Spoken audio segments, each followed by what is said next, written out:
to stay. Hello and welcome back to Beyond Boards, a podcast dedicated to the actions and interests of skaters beyond skateboarding.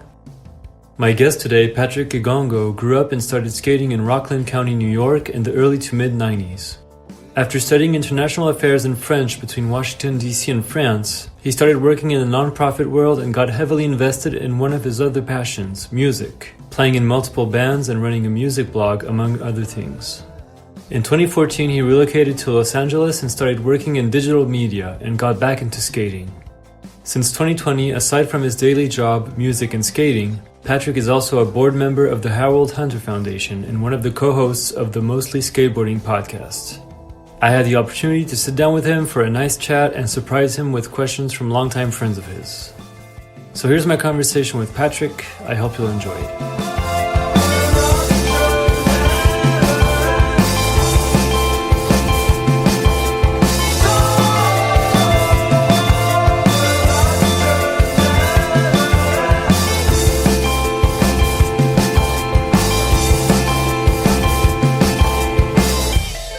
So let's see, before we start the friends questions, I'd like to just give a very quick recap of your life, if I can. And please cut me off if I say anything wrong or inaccurate. So from what I gathered, I saw that you were born in 1982. You just mentioned growing up in New York, in Rockland County, right? Yeah, a place called New City. People who know the New York area well, it's near Nyack. We're just south of the Hudson Valley, which is where Hudson, Saugerties, Woodstock, the Catskills are at. So we're still considered inner ring. I was born uptown. I was born in Harlem, where my parents were living at the time. They came to the U.S. shortly before I was born in 1980. Okay. And they initially were in Harlem, then they were in Kingsbridge in the Bronx, and then we moved to Yonkers. Shout out to DMX, shout out to the Locks, Mary J. Blige. We were there till I was 7, and then we moved to Rockland in 1989, and I was there until I graduated high school. That's right, yeah.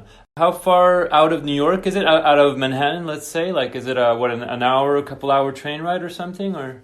I think it's about an hour train ride from Grand Central Station to White Plains. Actually, more like 40-something minutes. And then you can either take a bus across the Tappan Zee Bridge, or you call someone and say, come pick me up in Westchester. But driving, drive time, I mean, traffic depends. I've done it in 35 minutes.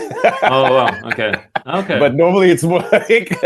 it's 2 hours. No. It's more like... It's normally like a solid hour. My mom was working on the Upper West Side up until she retired. My dad worked in the Bronx for many, many years. Yeah, it's like 31 years. So they retired mid-pandemic. So they made that commute on the regular. And because we are on the other side of the river, on the west side of the Hudson, train line is a little bit more difficult. On the east side of the Hudson, it's very easy. Like Yonkers to the county line with the Bronx, very quick. I think it's a 10-minute train ride. Yeah, it's the last city before the border. Actually, it's not really that long, actually. Okay, yeah, super close, yeah.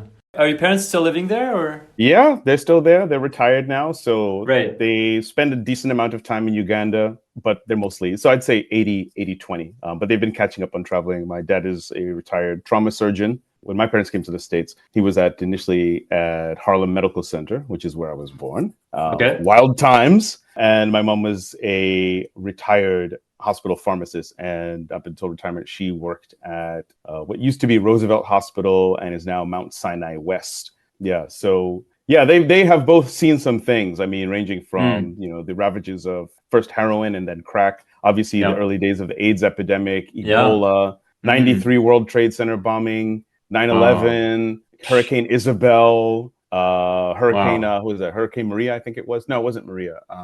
Sandy. Oh, yeah, in 2012 or around there. Yeah. Oh, yeah, that was bad. I was there at the time. Yeah, I was living in New York at that time, so I remember it. Yeah. Damn. Okay, so yeah, they've seen some shit. Yeah.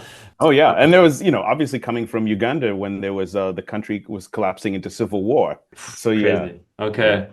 So I just wanted to mention that you studied international affairs and French. We were talking about it before we got started in undergrad, and you had the intention, I believe, to become a diplomat after graduating. And after graduating your master's degree in Washington, D.C., so you went to university there. At that time, 2007, 2008, there was the big financial crisis, of course. So anyways, at that time, you basically figured out that you didn't really want to go towards that route and decided to go towards the nonprofit world and explore that for a bit. And you ended up working for about 5 years for Fair Labor Association, if I'm not mistaken.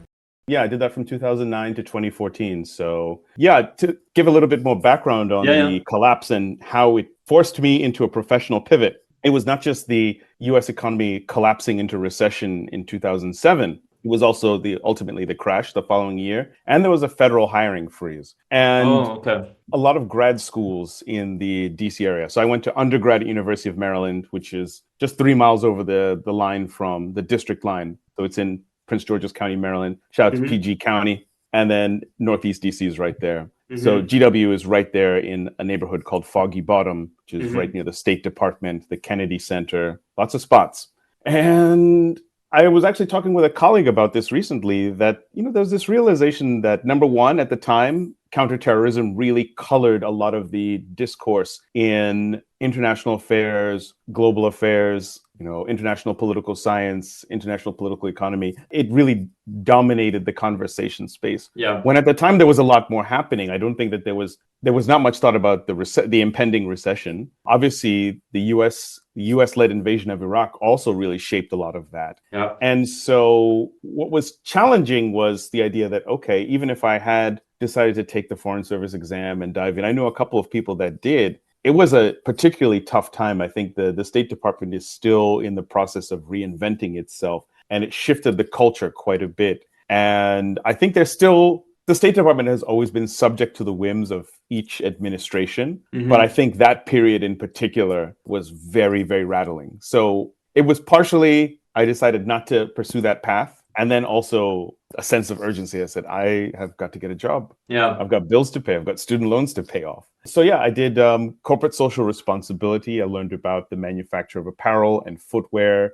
That organization was founded after the big exposés about Nike using child labor in its factories. Yeah, back in the late 90s. It came out of the United Students Against Sweatshops. But I learned a lot more about the challenges of running apparel and footwear and later electronics factories. Big one being logistics, the other one being that there's a myriad of issues that are well beyond the control of any multinational company, be it Nike, Adidas, H&M, VF Corporation. You realize, number one, that a lot of this stuff is made in the same factories. And that number two, the big issues right now are overwork and environmental output, more specifically wastewater pollution. That's a big one. And then also use of personal protective equipment. So for example, if you work in a factory and you're working in cut and sew, and you have to meet a quota every single day, wearing chainmail gloves might not actually be best for your performance. So a lot of people skip that. Now multiply that across breathing apparatus, earplugs, you name it, because people will complain, hey, this gets in the way and it's not ideal for the job. And I have to hit these numbers. So I learned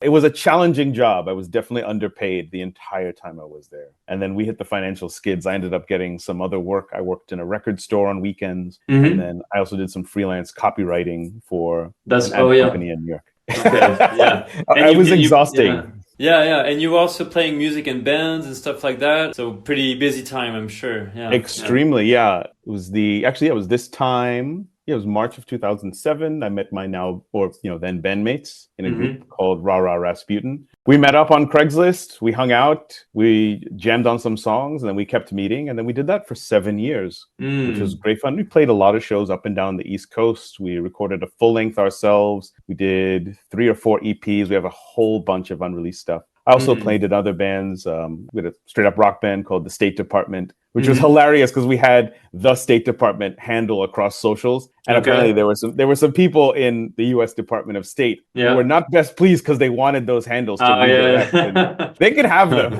But, it shows how backwards they were on social media. But everybody was caught, by surprise. You remember in the 90s, I think Sting had to fight to get Sting.com. Somebody was poached that URL and was holding on to it. But I played in another band called Last Tide. That was more of a slowcore thing. and then also in more of an experimental noise / free jazz psych group called Smoke Green with my friends Doug and Clinton and Brandon and a few other people. Yeah, it was a kind of like a rotating cast, that band. Okay. Yeah, Interesting. And DJing and trying to have a life. Yeah, intense to say the least. Yeah. And so as I said, you worked in the nonprofit world for a few years. And then I think at some point in 2014, you met with your wife, Kate, in Brooklyn, where you were living I don't know if you were living in Brooklyn, but you met her in Brooklyn. And by the next summer, you decided to move to the West Coast, and you're still there today. So it's been 10 years. Yeah, actually, 10 years. I think it's the 30th was the day we matched on Tinder. That was a fun era. Okay. That was back that's when the dating apps were popping. It was a good time, to say the least. But we met. She was visiting one of her best friends. Oh, so she wasn't living in New York at that time. She was just visiting. Yeah, she was just visiting. Yeah. Okay. She was visiting the homegirl Allison Roman, who is a chef and an author, and they've been friends since they were kids. Mm-hmm. Kate and I matched on Tinder. We met for a coffee in Park Slope. We stayed in touch. I came out to visit LA in May of that year. It was only the second time I'd visited as an adult. And then she visited me in DC. I mean, I think I knew by May of that year, after the June trip that she came to visit, told the band, handed in my resignation at the job. I knew. You were ready to change, yeah.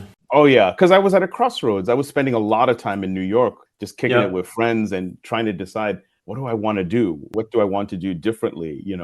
I'd kind of grown out of my job and I wanted to do something different. I had a really good therapist at the time. That was absolutely key. I started off with a talk therapist, which was super boring. And then I moved over to more CBT, cognitive behavioral therapy. So I felt like I was getting into a rut in everything, in relationships, in music, in work. And so when Kate and I met, it was kind of like one of those, think about a couple of days after a big storm. Mm-hmm. Not the day after. I'm talking a few days when things have dried out. Things are very, very clear. It's a really nice sort of reflective point. Mm-hmm. And so, we met and things moved relatively quickly. We were long distance a bit. And then I moved out to LA. I went back to New York, put my stuff in storage, was kicking a lot with a lot of homies who were living in the city, catching up with them, picking their brains about it. Incidentally, a lot of them all have moved on, some to Philly, one to Berlin, a whole bunch to the West Coast.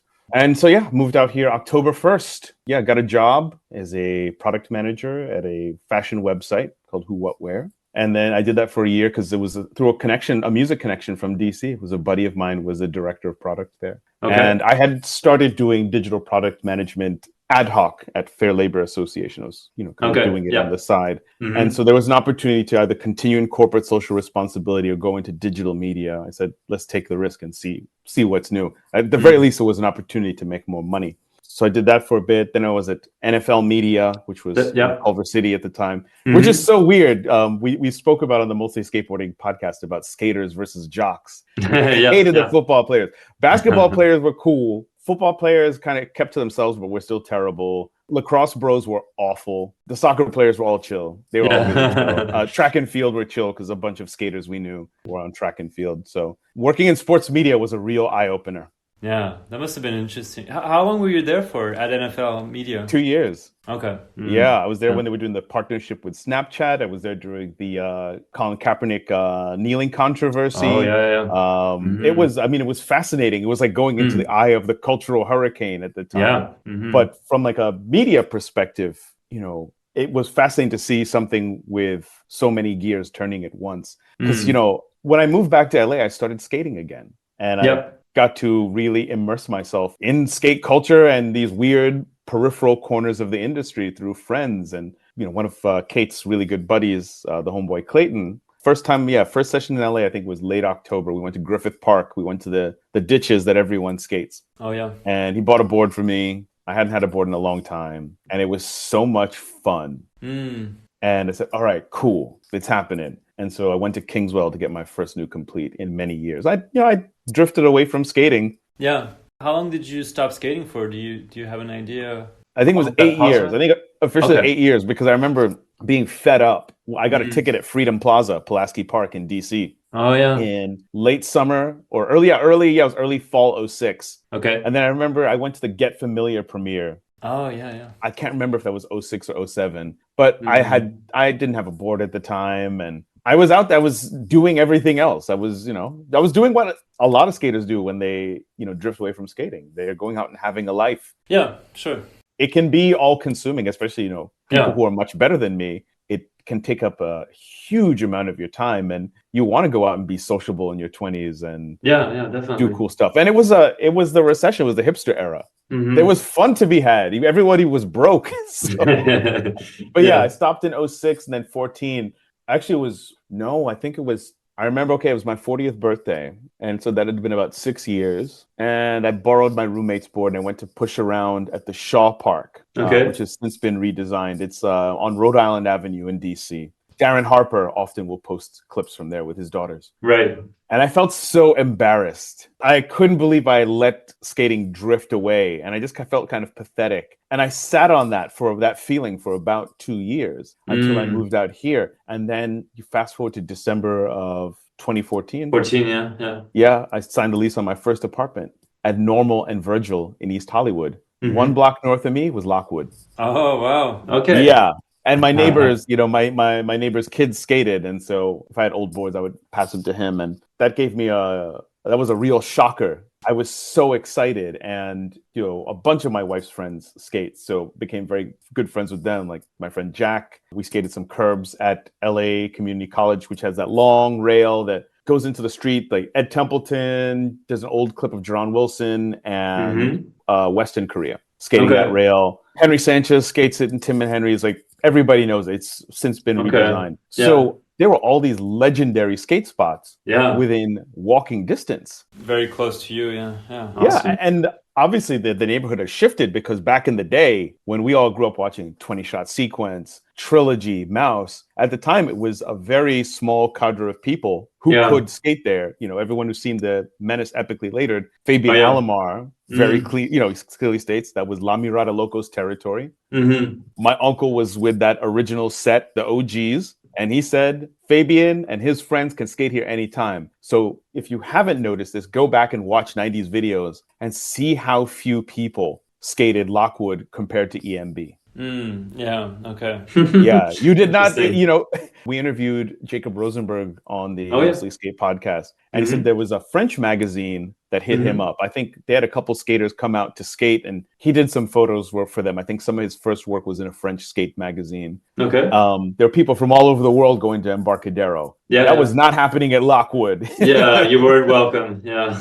Exactly. The old pool skater, vert skater Chuck Wampler got shot there. Oh, wow. Yeah, somebody tried to steal his friend's camera, and then Chuck intervened and then got shot in the leg. And now he's I think he's with either the LAPD or the sheriff's department. Yeah, he was actually implicated in a police-involved shooting. I'm doing air quotes. Okay. Which means I'm a very bad podcaster. So yeah, he killed somebody. He's alleged to have killed somebody in the line of duty, and there was a big trial and everything. And it was really weird, reading the newspaper. I was like, Chuck Wampler, the Chuck Wampler? But yeah, whole other story. But yeah, Lockwood is more skatable now. But yeah, and also, sorry to be long-winded. No, it's all good. I'm enjoying it. Yeah, for sure. LA was going through a skate cultural renaissance at the time. Because remember, 10 years ago, Cherry came out. Yes, that's right. Yeah. And the Palace and Bronze videos had kind of made the transition from being in the weeds and the secrets out there to being, this is wavy. Because Palace did one of their first pop-ups in LA on La Brea. I think it was November of 2015. Yeah, fall of 2015. Okay. And I also bring up Palace and Bronze, but Bronze specifically because the homie Paul Young, who's a tremendous videographer, filmmaker, and DJ. So Paul came down to visit DC sometime in 2012 because there was a video series called Alley Bar that was really big in the DMV, DC, Maryland, Virginia. And Templeton has been in a couple of those videos. Oh, yeah? Okay. He grew up in Southern Virginia, if I recall. Oh, yeah. Yeah. So that was another spark at age 30, 2012. Paul coming down, we go to this premiere in DC, there's a bunch of people that I didn't realize skated. There's people I played shows with, people I DJ'd and hung out with. I had no idea that they skated, like my friend Ian, who runs Fair Game Skateboards in Baltimore. He spends a lot of time at View Skate Shop up there. Mm-hmm. He skates. Mm-hmm. He's really good. I had no idea. You would talk about Fender Jaguars and Jazzmasters. We like offset Fender guitars. I had no idea he skated. Yeah, that's and funny. We're at some after party, and I'm just thinking, what am I doing? Yeah. And New York was popping at that time, 2012, 2013. So culminating back into skating in 2014, it felt really right. I was excited, and also the culture was in such a wild place that LA had become fashionable again. Yeah.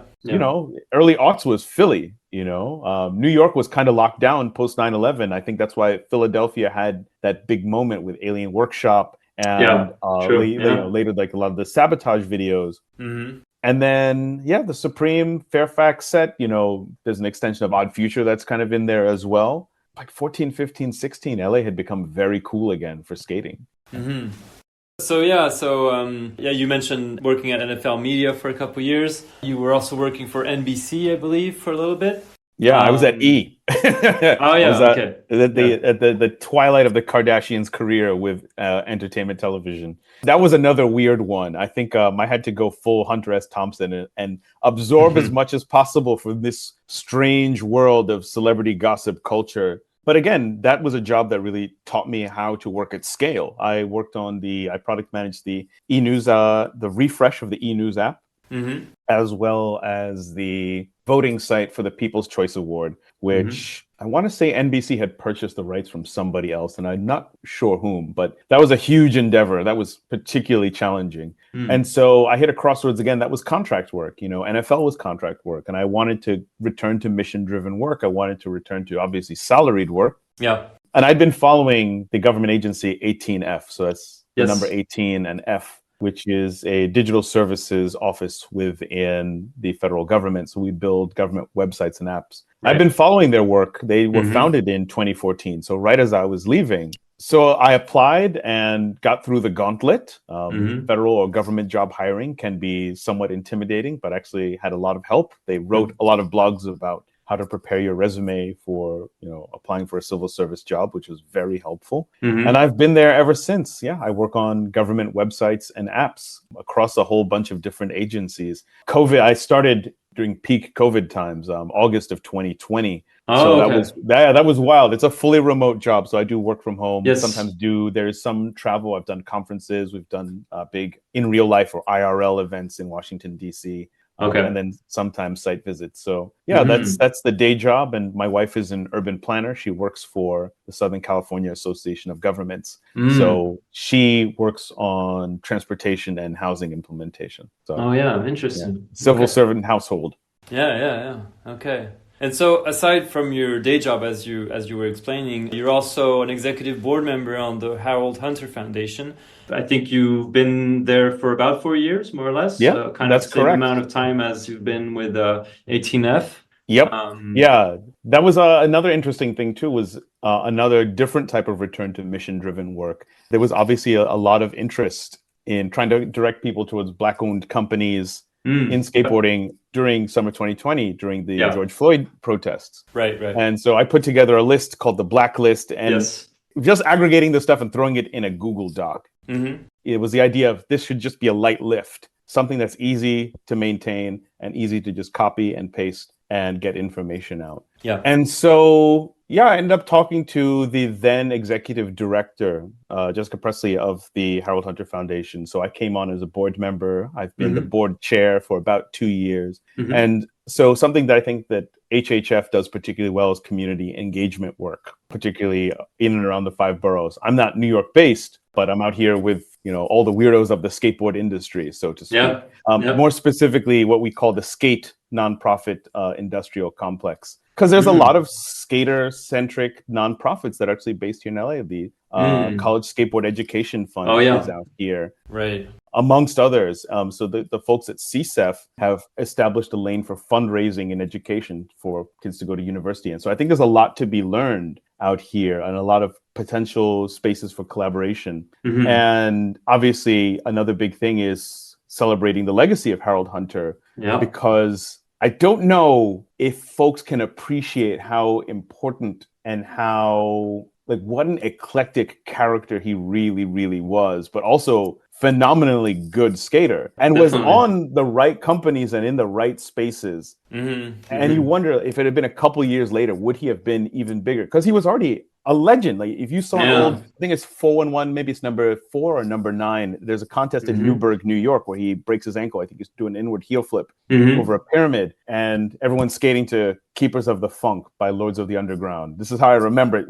This is how I save it in memory. But Newburgh is about an hour and a half north of New York City. So all these pros were coming up to the Hudson Valley to skate this contest at a skate park that some of us used to go to in the 90s. But anyway, he wasn't even skating that weekend, and he was a huge personality. The stories that you hear from people who've been on the road with him, just hanging out with him in the city, I want to say he was before he died, I think he was at my buddy Ryan's birthday party at Max Fish. My buddy Ryan used to live on Grand Street. So he was in the orbit, and Ryan is a super awesome dude. He lives in Berlin now, Ryan Handt. Great photographer as well. Oh my goodness. Like he moved out to LA for his first 2 years of university. He was in art school. He was at Otis, and then he transferred back to New York to SVA, but he went out to LA, and I remember we'd skate during the summers, and damn, he was good. He was good in high school. Then he got LA. He was LA good. I remember he ran me a couple of chocolate blanks. I just thought, holy shit, he's doing it.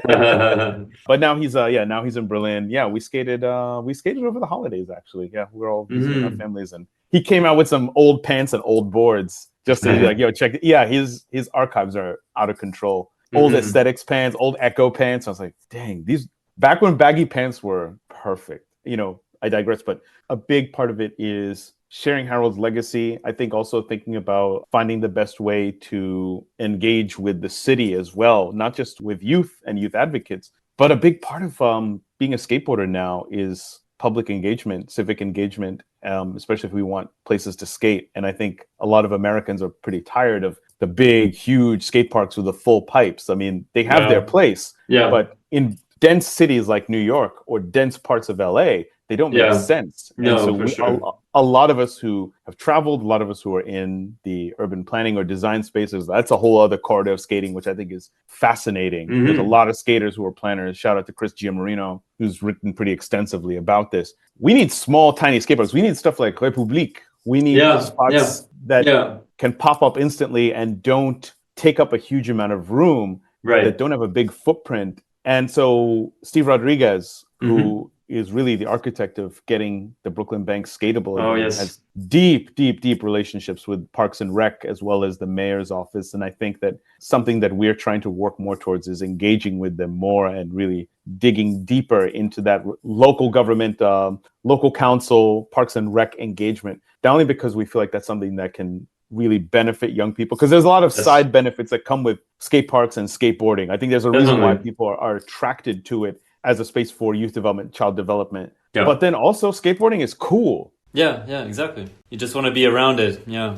Harold's part in Mixtape is, if you had to put like top 5 New York parts of all time, that's one of them. Yeah, for sure. That's absolutely one of them. And I think a big part of it is that, with Harold's story was that, he's one of those people who actually really benefited from being able to, people recognize his talent very early on. You go back to, it was the first Element video. It's not Fine Artists. It's Underworld Element, Sky Pager. The fact that he's in that, the fact that he's in, Mixtape. Like Mixtape, I don't think there's a video that's hit that hard in terms of the presentation of music and skateboard. It's perfect. It is, it's timeless. And his part in particular, I mean, especially when you read about how much work get into just getting the audio syncs, right? Multiple audio sources. It was like they were doing a live DJ set in AV to make it. So to have him as one of the people who has the illest parts, and his style of dress too, I think another big part of it is the fits were always immaculate.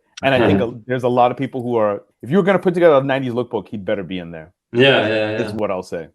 And I also just want to mention again that you are part of the Mostly Skateboarding podcast, I believe, also for the last 4 years, around there. You're not necessarily on every single show, but you're like every 2 or 3. I don't really know how you guys rotate, but we got a calendar. Okay, that's right. Yeah, okay, that's we have a calendar. And then we have a group chat. Group chats where a lot of the ideating happens. Yes. Sometimes we're reacting to stuff that's happening in the industry. Every now and again, we'll have a lead, which is super rare. I mean, especially these days, like people are a little bit more cautious with what they leak. Because I think a couple of weeks ago, there were people trying to start the rumor that Jake Johnson was going to get on Hardbody. Oh, yeah. Like it started on Slap, and you figure, you start wondering, like, enough people will say, like, I can see that. And then the rumor mill explodes, and you don't necessarily want to put something out there that's going to blow up in your face. And some, brand designer or team manager's like, actually, could you take that out? Or that's not true. You have to do a retraction. But we have a rotation. And then sometimes we'll just there'll be a light bulb moment. And somebody says X would be a good idea, or we see somebody or we meet somebody who we want to talk to. So we've gotten to do some really cool interviews. Sometimes having people come in as guest presenters. It's fascinating. It still feels very surreal because I went to a skate conference in San Diego last year in April. Oh yeah, the Stoked sessions, right? Exactly. Right. And I met Jacob Rosenberg, who I've been corresponding with on Twitter, on Instagram for ages. And I'm thinking, Secondhand Smoke is one of those videos that, I mean, the editing, the music selection, it's one of my favorites of all time. It's also one of the first that I saw. And I got him to autograph a copy of Secondhand Smoke. And nice. It's wild too, because we ended up talking about basketball for a bit. Okay. Yeah, basketball, and then also his work in film and television, and also technology. So having people like him on the show is super cool. Just letting them kind of go off on a tangent about their work in first skateboarding and then film and TV over the last however many decades. And LA has a lot of people like that who have weird and interesting stories, either in the skate industry or post skate, or there's a whole bunch of skaters at the Costco curbs, which you've probably seen on Instagram. Who are all lighting, key grips, camera ops, and that's what they go there. It's very, LA is a lot more interesting skate-wise than people give it credit for. I think that's one of the reasons I've really gotten to enjoy it out here. Yeah. All right, so that's basically what I wanted to mention. Of course, there's a million other things we could mention, but we're gonna talk about a lot of things throughout the rest of our chat. So let's just get into it. So my first question is from Jim Thiebaud. I think you saw him at Slow Impact recently. Yes, indeed. So first, he is one of the best people, period. Simple one. How did he get so smart? Every conversation I've been lucky to have with him has taught me something new or made me see things differently. He's really special. So I don't know how you can answer that, but I can say that Jim T is probably one of the coolest, kindest, most generous, and awesome and incredibly insightful people I've ever met. It's such a compliment to hear that coming from him. I'd maybe not say take credit for being smart, but maybe more curious and fascinated by not only how things work, but also how they don't work. I'm really interested in process improvement or how things don't work. It's interesting how I met Jim digitally before we met in person. Right. Is actually, I'll pull it over right now. Hold up a second. Yeah, go ahead. So obviously this is a podcast, so you can't see what I'm holding up, but this is a real skateboard sweater that my friend JP Lotz, who ran a skate shop in Nyack, New York, as well as a skate park. He ran the shop was called FTW Speedworks, and the park was called Drop In. Very, very key development spot for a lot of the Paul Young, Bronze 56K, Pop Ills, Justin White, Andrew Johnson, that whole set from Rockland and Jersey. Yeah, he gave me that when he was moving his shop to Brooklyn. He was moving his operations down into the city. And that sweater has been with me everywhere. Obviously, took it to France. I remember I was at a party sophomore year, and homegirl comes up to me and is like, "Is that a Real Madrid sweater?" It just says Real in big letters. And we ended up having a really lovely conversation. I was crushing heavy. And anyway, I was just like, dang, this sweater may actually be magic. And fast forward to, I think it was maybe 2018 or 19. I think, it was old. There were some threads that were coming. The collar was starting to detach a bit. It's incredibly well made. My goodness. And so I, put a blast out on Twitter. It's just like, does anybody know the history of this particular sweater, this short run that Real did? And Jim got into the mentions and said, yeah, that was a quick run that we did for shops. And then we just started talking. And I've done every now and again some consulting for Deluxe. And initially it was around environmental sustainability. I did a little sustainability report for them in terms of packaging, just like exploring what options are out there to kind of lighten the footprint of having to ship so much. And Jim was so awesome and super generous and sent me a box, which blew my mind. This was like 2019. I've visited a Deluxe a bunch of times since, but I am forever humbled and grateful. It's the weirdest thing that he's in the contacts. It's so weird. It is like it's such a bizarre thing. And I've learned so much from Jim, and he has so many insights. Not just but into skateboarding to life, because we also talk a lot about music. Yeah, he gave me this great Henry Rollins book. I'm a huge Black Flag fan, but also like a big fan of Rollins's writing. I was really inspired to start journaling and writing more because of Get in the Van and his like I learned about Tin Lizzy, I learned about Coltrane, I learned about a lot of music just by reading his stuff in high school. So but shout out Jim T. But yeah, Jim, to answer your question, I'm always looking for answers. And I don't sleep nearly as enough as I should. And I usually get like a solid 7 hours. I still don't think that's enough. Okay, so this next question is kind of linked to this first one. You'll see. Hey Patrick, it's Chris Giamarino. I am currently at Frogtown Skate Park, and in several hours we will be sharing beers in your garage at your new house. So I'm curious, as someone with a PhD, building a comprehensive knowledge on one subject, such as urban design justice and public space for me personally, being able to discuss it through presentations and peer-reviewed research is important. But I always find it difficult to retain and maintain this knowledge base consistently. Whenever we hang out, you always have possessed a detailed knowledge on a wide variety of subjects, especially considering all your thoughtful questions at the Slow Impact Q&As the last 2 Februaries in Tempe, Arizona. I'm curious about the role that skateboarding, as a social, spatial, and/or political activity, has played in your life in building and maintaining such an expansive knowledge base, oratorical skill set, and mental encyclopedia. Thank you. Dang, Chris. Professor Giamarino.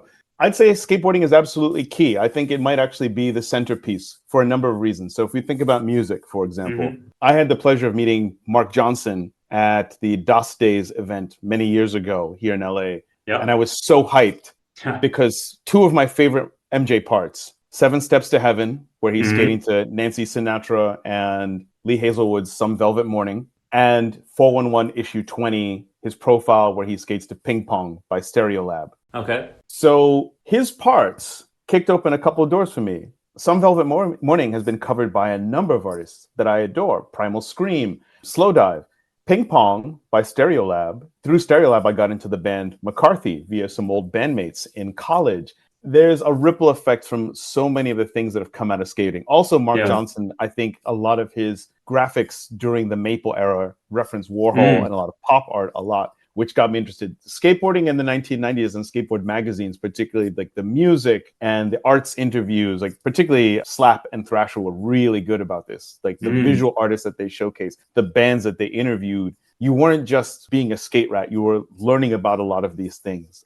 I've always been interested in history and in politics and the comings and goings of the news. And I think maybe this part of this comes from being first generation, is the idea of wanting to find a place for yourself. And for me, there's comfort in learning about places. And so, my dad gave me some great advice when I was studying French in high school. He said, if you really want to dig into a language, read about your hobbies and your interests in that language. So the first time I went to France, solo 17, buying copies of Sugar Skate magazine, buying little zines from the shop, learning how to shoot the shit in the shop at 4 wheels, like badly, but still gaining a lot of confidence because, these guys didn't speak much English. So, you're forced to perform. But there's that aspect of it. I think also I had a lot of really good French professors from high school all the way to university. Actually, at middle school, Madame Dill and her assistante, Mademoiselle Sheila. Shout out to her. Okay. She looked like Grace Jones. Wow. Yeah, I was 12-year-old me was crushing heavy. But we had a lot of UCLA does this now for their foreign language diplomas, but we learned not just the language and a couple holidays. I had teachers in high school who were showing us some wild movies, like including La Haine, which is not really that crazy, but to be watching that in school and being provided the historical context, not just like, oh, here's this cool black and white movie that was at the Cannes Film Festival. You should watch it because it's French. It's why is this important? What are some similarities? And also because La Haine has, there's so many ties to and references to New York hip hop culture in there too. Definitely. Yeah. Absolutely. By the way, I met Saeed at a taco spot last summer. Saeed Tagmaoui? Oh, yeah. Yes. No way. I was like, there's a dry cleaner and a taco place near our old apartment. And I'm just like, this dude is wearing Sergio Tacchini chilling in front of a Benz. I'm just like, and I heard him on the phone. I was just like, oh, it's got to be him. And it was. He was so nice. He's awesome. The man. Yeah. Legend. Yeah, and I met Hubert because he's a playwright. And I met him when he was doing a presentation for the students I was teaching in Évry when I spent a year as an English teacher in a banlieue, to the southeast of Paris, which is great. Yeah, shout out to the 91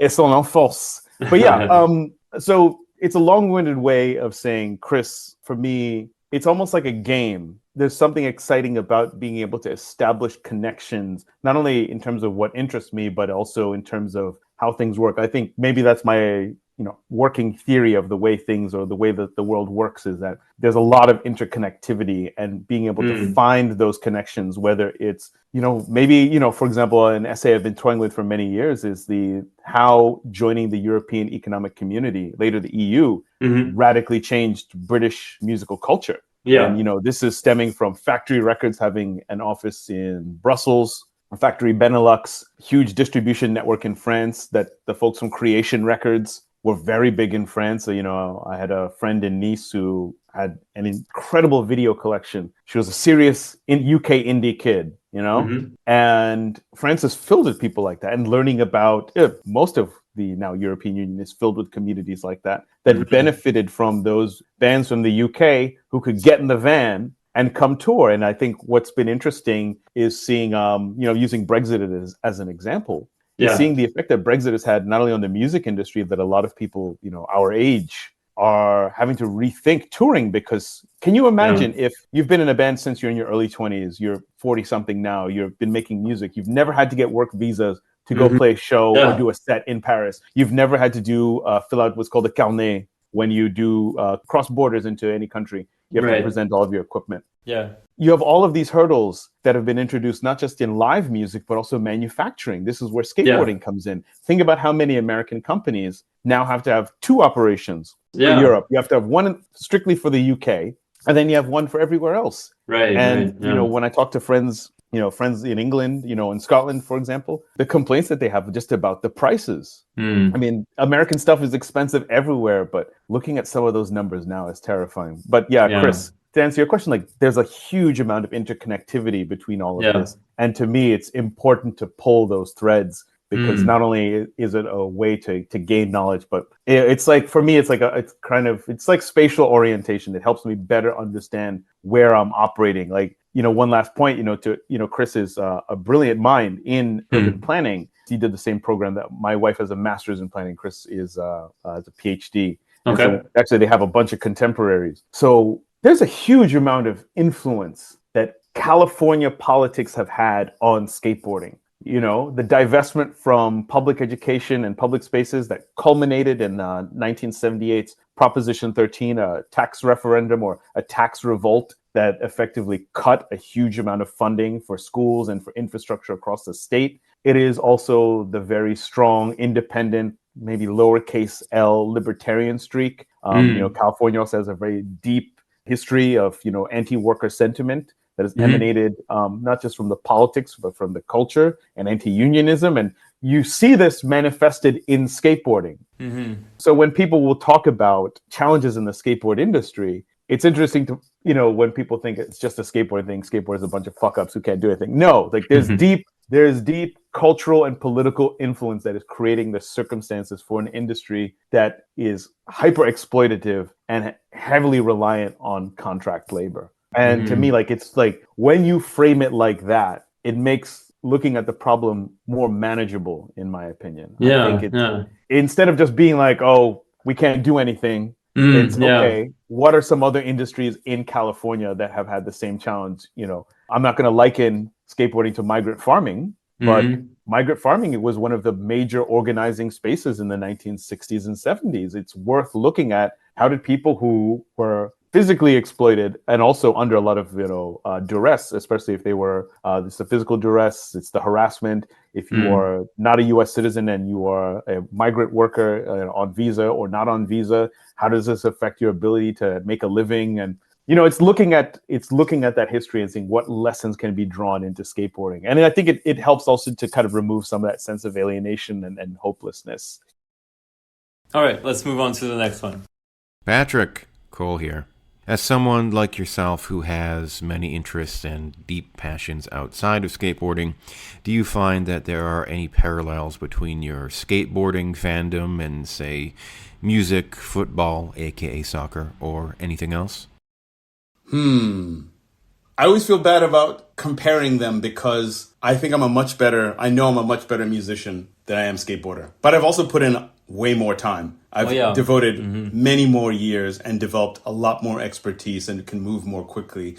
And also there's the physical limitations of skateboarding. Yeah. I think that's another really tough part of it is you are confined by actually, I'll rephrase. You're not so much confined, but there are physical limitations. Your imagination as a skater can take you anywhere. And I think that's the thing that's really exciting. It can be more difficult as a musician. There's not always instances where I see something that immediately translates to a musical idea. Whereas with skateboarding, I always feel like when I'm out and about in the world looking at stuff, I'm always seeing stuff to skate. I'm always seeing obstacles. I think with regards to the football, it's different. So there's a lot more to digest to be any type of sports fan, especially now. But I think very similar to skateboarding, the thing that's really fun about football is seeing the cultural influence that different places create either on a club or on a national side, and also the fashion as well. I think skateboarding is also really in a fun place fashion-wise, especially compared to music. Music, I don't know. The fits these days they're not that great. People are taking a lot of risks and not necessarily winning. But skating is in a very good place right now, fashion-wise, in terms of the variety, the creativity, and also the way that it's sometimes making a transition into mainstream society. Although we often joke about those Instagram-centric shoe companies. You'll be served these ads of these. They look like a very expensive Stan Smith. It's like, who's buying this stuff? Yeah. But I think skateboarding is a kind of fandom where I think that it's also trippy because you get to meet so many of your heroes if you want to. Yeah. And you also get to meet really cool people who are doing their own thing in the industry because they purely love it.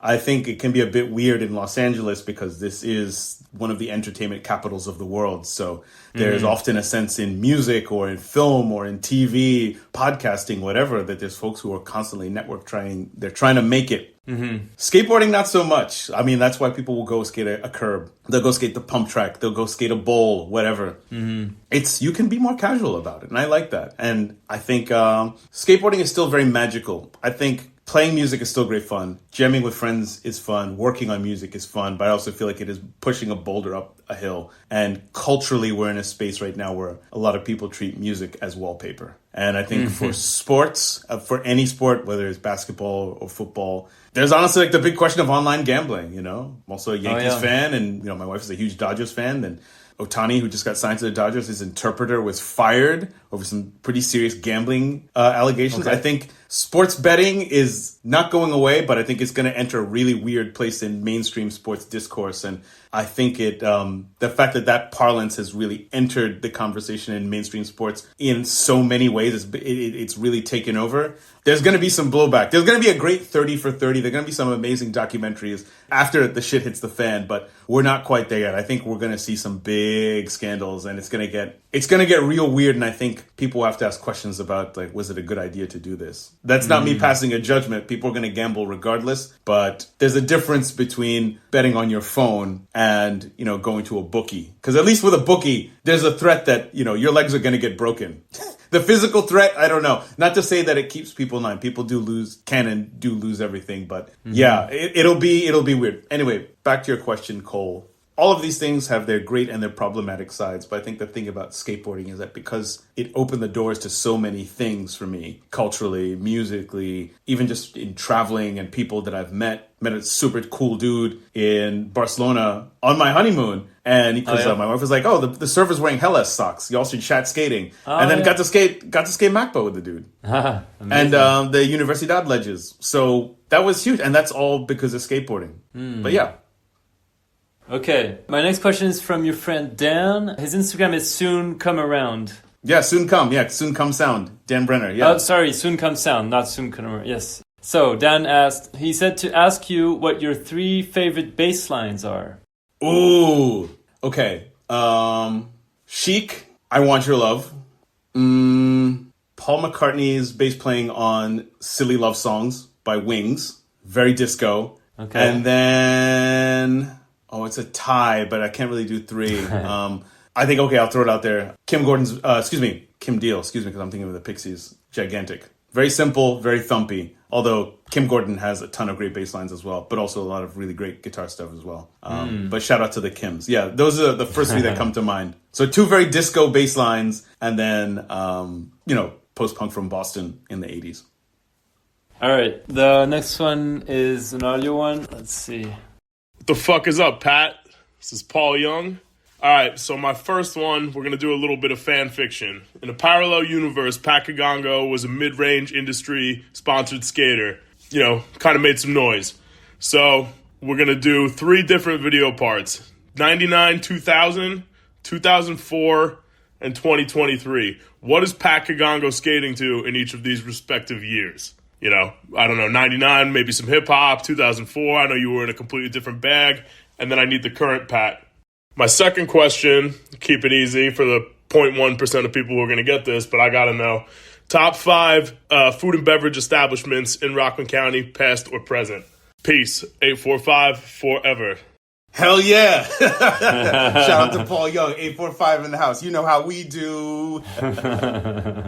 So the first question was, what would I be skating to and where would I be skating? So 99, 2000. 04 and then 2023. All right, 99 to 2000. Definitely we're skating to a DJ Premier instrumental, probably lifted from either Stretch and Bobbito or the Underground Railroad, which was a great show on WBAI, hosted by Jay Smooth, the man, one of the best hip hop shows ever. Because my parents would never let me out, but oh my God, we were within city range, so we were getting all the college hip hop radio shows. So that's 99, 2000. I'm going to be rocking some Echo Unlimited, Camo Cargos, or just like the blue joints with a city tee, like a Department of Health or local basketball, just to mix it up and be weird, and some actions. All right, 04, it's the hipster era, skinny jean era. Ooh, yeah, I just come back from France. Okay, yeah, I'm skating to a Serge Gainsbourg song. Oh, nice. Yeah, I'm skating to probably Requiem pour un con, or maybe Sorry Angel. So it'd be one of them too. So it's either 60s, peak 60s, like tic-tac bass, Serge Gainsbourg, or it's 80s Serge, just like, I don't give a fuck. I'm just smoking on TV. And then the 2023, the old head, like let's say it's like let's call it the comeback part. I'm probably going to skate to some Laetitia Sadier, either her solo stuff or maybe something from Monad, which was her side group from Stereolab. So it's like hip hop and Gallic waves. Okay, the second question, top 5 dead or alive, food and beverage. All right, bomb. Right. We're starting off with Nyack. We're going with Torriello's Pizza. Unfazable. Like, oh my God. Top 2 slices and garlic knots and a big soda, maybe like a Sprite. And plenty of Parmesan cheese and like the pepper flakes, everything like that. You just eat on the sidewalk. Let's see. Number 2 would be Temptations, also the same block in Nyack. Amazing ice cream. RIP that spot. They were legendary. Number 3, it's a chain, but the Dunkin' Donuts in New City. Because back in the day, it was open 24/7. That was the spot. You just would pull up there and hang out. Let's see. New City Diner, if only because of the chicken fingers. If you're at a diner on the late night tip, chicken fingers, waffle fries, and 2 coffees back to back, right? And then you figure out what the next move is going to be, or you're just going to call it a night. The food will hold you over. The caffeine is, I think it's just to be like, I'm cool. I'm in my 20s. I'm drinking coffee. So let's see. We got 4. And then let's see the last one, China Echo. China Echo was a Chinese takeaway that we used to get delivery from when we first moved to Rockland. So yeah, love that joint. Yeah, awesome. So yeah, there's your top 5 dead or alive. All right, next one I have is from Peter Schechter. I believe that's how you say his name. Yep, that's him. Project Pete. That's right, yeah. So he said, many listeners may remember your recession-era dating advice column entitled Creeping on the Cheap. How would you update your classic roast chicken recipe for 2024? Oh yeah. So it was called Creep on the Cheap. And it was like real deal, grinded out. Everybody was broke, or at least a lot of people were also cosplaying as broke. But it was about cheap date ideas. So one of them was going to a record store, just hit a bunch of record stores and get a coffee, right? And take a walk, go into the park, coming up with quick dinners. And I had a roast chicken recipe in there. And something I remember, I think it came with like a side with it was like chicken and pasta, and like there was an Alfredo sauce. Okay. That me and I think it was my buddy Ken had come up with it. I would ditch the Alfredo sauce. I'd probably go for something a little bit more adventurous. Maybe do like a ground chicken lettuce wrap, something like that. Number one, because ground chicken you can reuse it for other bowls later on, right? Like we're thinking conservation of food. You make enough that you can make leftovers with it.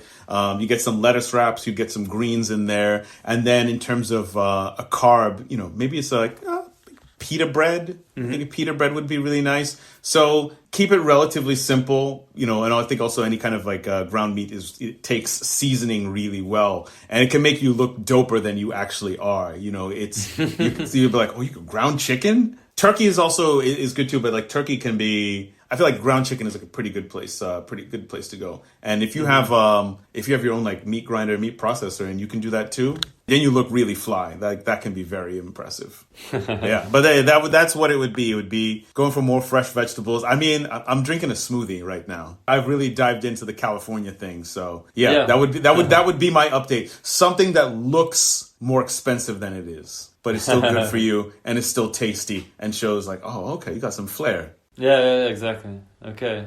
He asked also, what would 2024 PK say to Creeping on the Cheap era PK if given the chance to impart some wisdom? Oh, impart some wisdom? Be more deliberate. Take more steps with confidence. Just go for it. And yeah, I think that's the really big one, because everything else in life happens for a reason. And as a huge fan of the Back to the Future trilogy, I know that you can't do too much to upset the past, because I could end up in a completely different timeline. But I think a big one would be to be more deliberate and to take more risks. I think I should have left DC sooner. But if I didn't, I wouldn't have had the experience that I did. And I wouldn't have met some of the people that I met. And so, yeah, I would say, take the risk sooner. Okay, let's see. Patrick, hope you're doing well. Question for you. When you were living in Washington, D.C., what is your favorite memory associated with go-go music? Thank you. Did you recognize who that was? Or it's hard with my audio system. But I'm not quite sure. I recognize the voice, but I'm trying to figure out who it is. And I'm sorry that I'm forgetting this. But my favorite memory, I have several.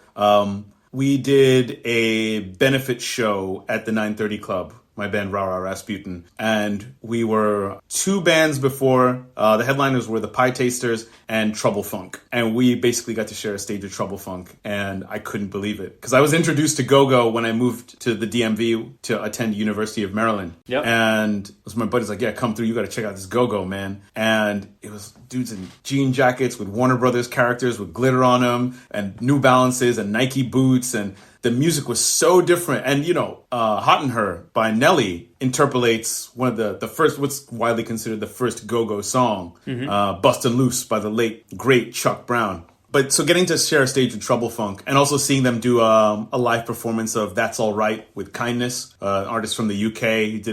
They shot a video at U Street Music Hall. That was another one.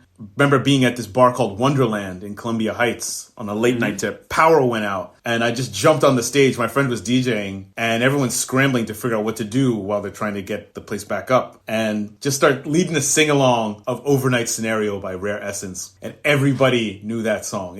Doesn't matter your background, everybody knows Overnight Scenario by Rare Essence. And oh man, it was peak times is the way I would describe it. That question was from José Vadi. Oh, hell yeah. Shout out to Jose. Oh, yeah, his new book, Chipped? Yes. Excellent. Oh, my goodness. Did you read it? Yeah. Okay, nice. I'm going to give away one little gem about that book. Yeah, go ahead. There's a whole bunch of stuff in there about Sun Ra. And Jose is one of those people I wish I had met sooner in skateboarding and in life. Because, I mean, he knows his music and he's a tremendous skater and just like a cool dude. And it's very interesting because we actually have some mutual friends, some mutual connections via his dad. He used to teach at Cal Poly Pomona, which is where an old DJ partner of mine went to undergrad. So, yeah, but that's the big one, Jose. That's a really big one. Okay, let's go to the next one. Hey, Patrick. It's Mike Munzenrider. I'm on the Mostly Skateboarding podcast with you. My question for you is this. You've been put in charge of skateboarding for a day.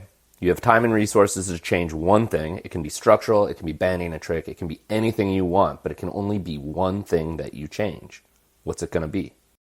Players Association. Setting up a general fund and basic rules and regulations of being a sponsored skater. Taking a portion of checks. Every company pitches into the kitty so that skaters can have healthcare and representation. If that's the one thing, it'll be like the tennis players or it's basically like the Tennis Players Association. But that's the number one thing. If I could change anything, that's the first one. Yeah, interesting. Yeah, interesting how quick you came out with that answer too. Yeah, super cool. Yeah, the other stuff, I mean, I can't fix the distro stuff. I can't fix company owners who are not particularly interested in running a business. I can't fix riders who don't want to skate or they're not putting out content. Because think about how many underperforming footballers there are. Harry Maguire gets to start at Manchester United every now and again. Every industry has them. I don't mean to beat up on him too much, but it's a little too easy with that guy. And, who amongst us hasn't had a bad run at work? But yeah, I would absolutely be establishing a space so skaters can have healthcare and not freak out when at least for American skaters, not freak out when the shit hits the fan. Okay. The next one is from Kevin Van Esper. Mm-hmm. He asks, when is the Scam reunion happening? So, for context, Scam was my first band in senior year of high school. And my best friend Melissa introduced me to Kevin, who had a huge, and still has a huge, video collection. He's one of those people who was a tape trader in the 1990s, and he's maintained it. He does a lot of videos, a lot of freelance work, amongst other things, and is also a documentary filmmaker. And at the time, he was 2 years behind me, him and our friend Ed, and he said, hey, why don't you get some of these musical ideas out and start writing music, because I wanted to play guitar because of the Beatles. And I wanted to be in a band because of Minor Threat. Mm-hmm. But it never occurred to me that you can just go and start writing songs. And Kevin was one of those people who pushed me to start doing it. So we recorded some EPs. We would record when I was home from college, and then when everybody went off to university, we'd record when we could. And we played some shows, but it wasn't until Ra Ra Rasputin that I got much more into a rhythm of playing, performing, and doing all kinds of things. And what's kind of funny is that I went back and archived a bunch of old hard drives, thumb drives containing music, and tried to make sense of what's where. And that stuff is still so much fun. I mean, it's basically pop punk. I mean, it's like I said, I liked the Beatles. I liked Minor Threat. I was a teenager. I was feeling angsty. And I think every teenager should start a band. More specifically, every teenager should start a punk band. Every teenager should do a hardcore band, whatever. Just get out there and make some noise. I think it's especially for all these lonely young men, this crisis of loneliness out there, and kids who don't know what to do. It's we were all the same. Start a band. Yeah. It's a good Meet way people. to get that energy up. But specifically, start a punk band. Write about the stuff that's around you. So, Kevin, that's a good question. Because we wrote a song on my crush, Alexis, called Blue Eyeshadow Girl. She got married some years ago, and she hit us up and just low key thinking about getting you guys together for the wedding reception as a surprise. I was just say the word. The song is only 3 chords. So that was probably the last opportunity. Maybe Alexis has an anniversary. We'll do it. How about that, Kevin? Oh, yeah. Okay. Yeah. She hits her 20th anniversary. We'll get the band together. There you go. Yeah. Okay. Let's do the next one. Hey, it's Indigo from Australia, and I really love your music and the way that you play clips and the music that you actually play as well with your guitar. And I was wondering, if somebody made a documentary about you, a film about you, what would be your choice for the opening song And what would be your choice for the closing song at the end of your documentary? Looking forward to hearing your choices. Bye. Ooh, that's really tough. Okay, the opening song would be, I think it's Jimmy Katumba, and it's called Uganda, My African Home. Mm-hmm. It's either that or Philly Lutaye Bongola's Born in Africa. It's one of those two. And then for the closing song, it would have to be Liquid Liquid, Cavern. Okay. Yeah. It starts with Uganda, it ends with a quintessential New York post-punk mutant disco song. Those two. Because also think about Liquid Liquid has been sampled so many times by so many artists. Same thing with anything by ESG. Yeah. All right, there you go, Indigo. Tough question. Let's see. Hey, Patrick. Question. What stance does Josh Spears skate? Goofy or regular? Oh, this is Ryan from Atlas Skate Shop. Yes. Shout out to Atlas in San Mateo, California. The best. I think Josh is Goofy Foot. Okay. I don't know. I don't know. I I think he's Goofy Foot. I might be completely wrong. And I think I just watched a clip of him recently. Dang, you're testing my memory. We'll have to check, yeah. Okay, this one is kind of a long one, but let me know if you hear it okay. Mm-hmm. All right, Patrick, strap in.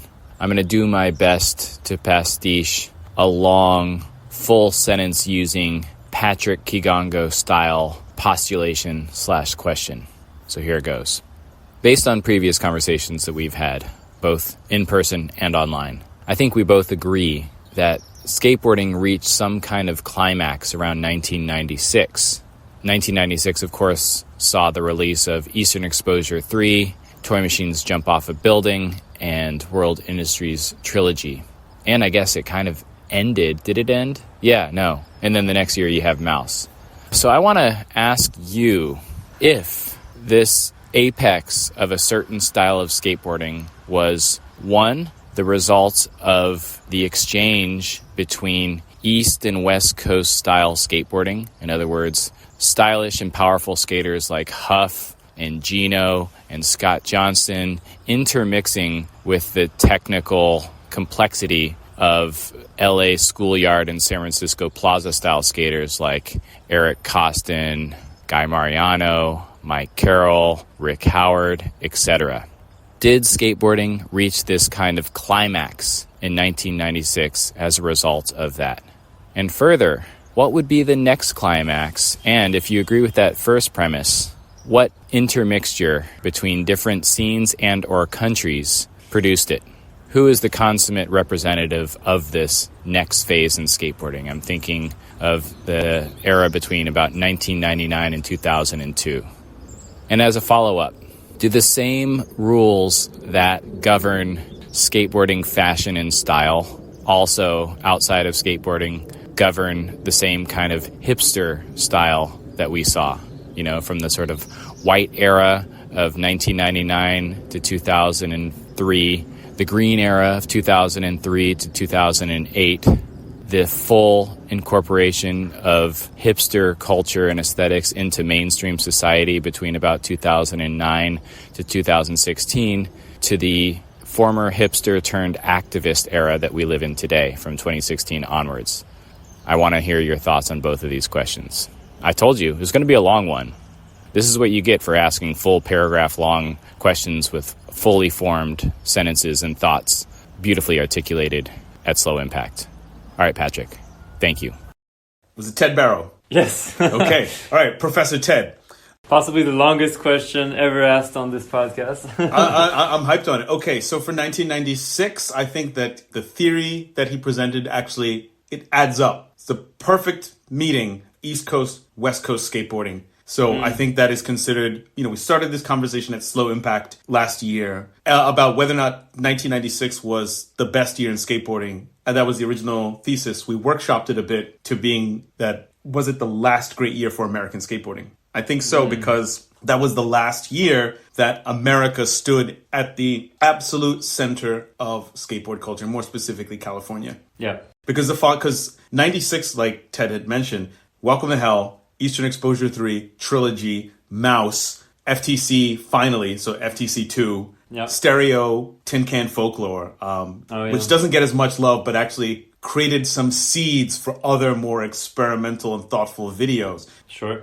But all of those videos that we talked about, it was peak American skateboarding, centered in the United States. And then you fast forward, not even a year, we'd all been watching the Europe competitions. You know, Europe 94 is where Penny came onto the scene. 95, he crushed it at Radlands. And so you fast forward a few years. So that next era of 99, 2003, what did that represent? That was the Philly era. Because you got to remember, and Philly Plaza's culture became emulated in places like Barcelona with Macba. Because the scenes had been there, but I think when people started to go back and forth, it opened something in their minds. There's something that wonderful that travel can do is the realization they've got a similar thing over there. They got their little rules, they have their spots, they have their routines for this particular place, and they got their locals. And so that's where a lot of that kind of connection came from. And, you know, I think the next era then was honestly Brazil and Western Europe was the next one. I think we're now living in the apex of those two places' influence on global skate culture. And now we're coming into a new era where, of course, I'm going to big up Uganda, being Ugandan, the DIY park in Kampala. That these kids watched the mega ramp videos on YouTube and they got hyped. They got super, super, super hyped on the mega ramp. They were so excited they wanted to recreate it. So seeing DIY scenes all over the African continent, seeing skaters from the US going on more trips. Because I always think about that S trip to South Africa in 99. Apartheid ended in 1994. Think about how soon that is in terms of historical timeline. You couldn't even go to South Africa. I mean, a Ugandan passport at the time said this document is not valid for travel to South Africa. Think of how, like, the logistical hurdles that you had to get through to do that. That trip created a huge foundational moment for South African skating, that tour. For sure. Any American or European companies that go to Uganda will be living legends if they go. Because Mater's Apps went, and he's still the Don over there. So if you want to be big, that's the place to be. But that's where we're at right now, because it's not just Africa, it's Asia as well. We got a taste of it with the China footage. COVID ended skate trips to China. And then I think there was the realization like, oh, wow, that was actually a pretty significant moment. I'm not sure it's going to come back, ever going to come back in the same way. So that's almost going to be like, people complained for ages, oh, China footage is so boring. I was like, well, no new China footage. Now it's going to be a relic. It's going to be a relic of a certain era. And I think there's going to be more normalized exploration of places in Central and Southern Europe, deep into the Caucasus, maybe Central Asia. People are going to be, you know, it's like surfers looking for the perfect wave. I think that, you know, Brazil has had an outsized influence in terms of skateboarding in South America, for example. I think other countries are going to get some shine. There's been fits and starts for Argentina. The economic problems that they've been enduring, honestly, for over 25 years, I think have hindered a lot of the growth of skateboarding there, which is super frustrating. Because it's not just enough for a skate scene to be able to consume skateboarding. You also have to be able to create too and get stuff out there and be self-sustainable. And I think it's been really hard with the challenges that Argentina's had. But we'll see. I mean, but, you know, there's countless other countries which are coming online. You know, you look at the work that Chico Brenes has been doing in Nicaragua, for example. Among many. So that's the era that we're coming into, and I think it's going to be particularly exciting because skateboarders are always looking for what's next. And because it's not as... There's definitely people who are thinking about this from an emerging markets perspective, but I don't know what that's going to look like and how you're going to be able to change skateboard distribution so you can get more product out to those places. That will be the next great challenge for the industry. If they want to make money, then they got to establish a foothold that makes sense. What was the second question, by the way? Oh, yeah. So he said, as a follow-up, do the same rules that govern skateboarding, fashion, and style also outside of skateboarding govern the same kind of hipster style that we saw from the sort of white era of 1999 to 2003, the green era of 03 to 08, the full incorporation of hipster culture and aesthetics into mainstream society between about 2009 to 2016, to the former hipster-turned-activist era that we live in today from 2016 onwards? I don't know, because there's a utilitarian aspect that comes with skating as well, whether it's short shorts or baggy pants. The clothes are serving a certain function. Skateboarding is not immune to retromania, as the author Simon Reynolds tags it, but something that's very new for skateboarding is sartorial nostalgia, looking back to previous eras for how to dress. Because we were definitely not looking back at the 70s or the 80s. Yeah. When we were skating in the 90s. Nobody was looking back. Nobody was just like, I need the shortest of short shorts. I think now I can appreciate that as a shorts man. But back then, hell no. The pants had to be baggy. We were feeding off of hip hop culture. Now that nostalgia, skate nostalgia has hit, partially thanks to Chrome Ball incident, as well as Bob's shirt. I mean, you got it 48 blocks as well. A lot of these skate archivists, this most recent internet archive of old skate catalogs. I mean, the fact that we have access to all of this stuff, all this history, is allowing young people to make connections that they wouldn't have previously connected. So it's the kids who are throwing things into a blender and mixing it up. Yeah. But then there's also, shout out, there's people who never stopped wearing baggy pants and white tees. So I salute their consistency.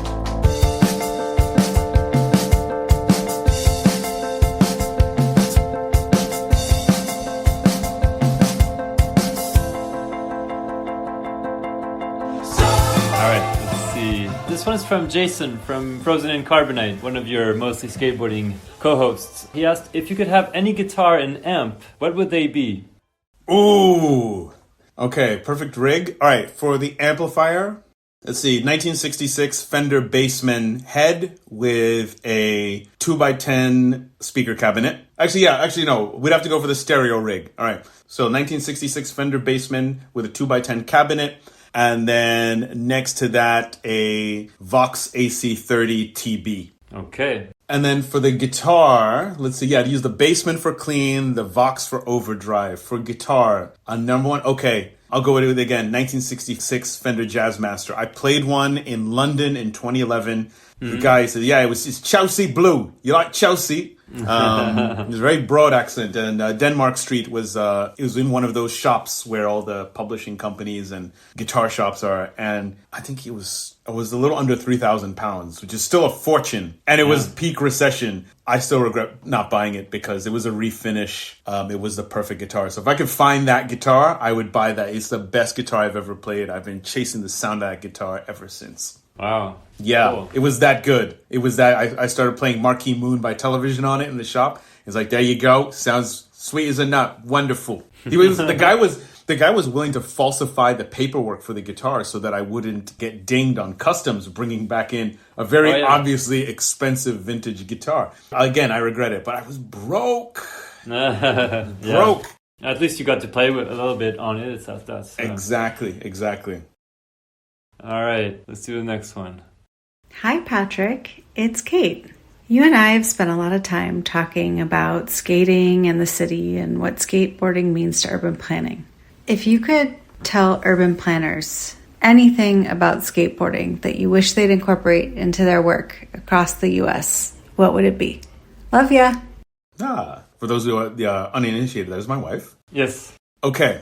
More urban skate parks, more small skate parks that can fit in the footprint of a tennis court or a basketball court, more skate parks that are near stuff, near transit, near the bodega, near a good restaurant. You're starting to see this a little more, like Blue Park in New York, for example. It's a great bodega around the corner, chicken cutlet sandwiches, fire. That's what you need. Where is that park in New York that you mentioned? It's in Brooklyn. Okay. Yeah. That's what we need more of. We need skate parks that are part of the city. One of the more alienating things about going out to these big skate parks in the middle of nowhere is they're not near anything. They're part of these big sports complexes. Skateboarding is so much more than that. And I think also just from, because we're both civil servants, it's a much, much better stewardship of taxpayer dollars to build smaller and better skate parks as opposed to spending millions in RFPs and council debate and groundbreaking and working with vendors and issues of vendor capture. Get something small, get it quick. I mean, we look at what you saw with Perry Park in Phoenix and Mitchell Park in Tempe, Arizona. Those two parks were done for relatively little money. Mitchell, I think I heard the number was $12,000. Okay. Perry was something like $20,000. That's nothing. That's a drop in the ocean. Any city should be able to afford that. If you ever go through and look through city budgets in America, you'll be surprised what money can be wasted on. So I think, from a tax dollar stewardship perspective, from a best use perspective, it makes more sense to integrate these skate parks into the cities. Yeah, don't just put us out there in the middle of nowhere with no shade. Oh yeah, and more trees. Yeah. Or even like artificial shade, something. I shouldn't be out there getting heat stroke. Come on, yo. Yeah, that's true.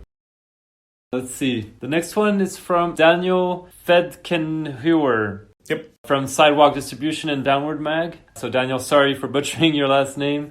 And he asked, what is your favorite song by Belle and Sebastian? Ooh. Favorite Belle and Sebastian song is probably Electronic Renaissance. Okay. Yeah, it's either that or Me and the Major. Electronic Renaissance, you said. Yeah, love that song. Absolutely love that song. Because there was a couple people in Belle and Sebastian had a side project called Looper that sounds a lot like that song. Because they never did anything else quite like it. I adore that track. But yeah, also Stars at Track and Field. Oh yeah. Big sad boy energy. Let's see. Let's do the next one. Hello, Quentin and Patrick. Surprise! It's Tiffany, the executive director at the Harold Hunter Foundation. And we are so proud to have Patrick on our board. Here is the question from us to Patrick. Patrick, you live on the West Coast in LA, and the Harold Hunter Foundation is based on the East Coast in New York City. What do you think are some of the key differences between East Coast versus West Coast skate culture?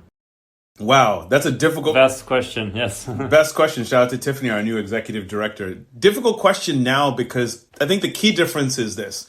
Because so much of the industry and skate media is still in California, no matter how big New York City skateboarding gets, no matter how awesome blogs and websites like Village Psychic and Quarter Snacks become, they will always be maybe not a difference, but certainly a much, much, much deeper presence of West Coast-based media institutions, skateboard managers, because there are people, sports managers here. The industry is out here. And I think it makes it easier to make moves out here. But I think in New York, there's so many competing interests and there's so much other cool stuff going on. You get a lot more cross-pollination with fashion, with music, with art. You get something that is, in some ways like a bit more cosmopolitan. This is not to say that LA skaters are boring and not into a lot of those same things, but the fashion industry in LA is not what it is in New York, I'll tell you that much. Oh, yeah. There is an LA Fashion Week, but whoever reports from that? Nobody.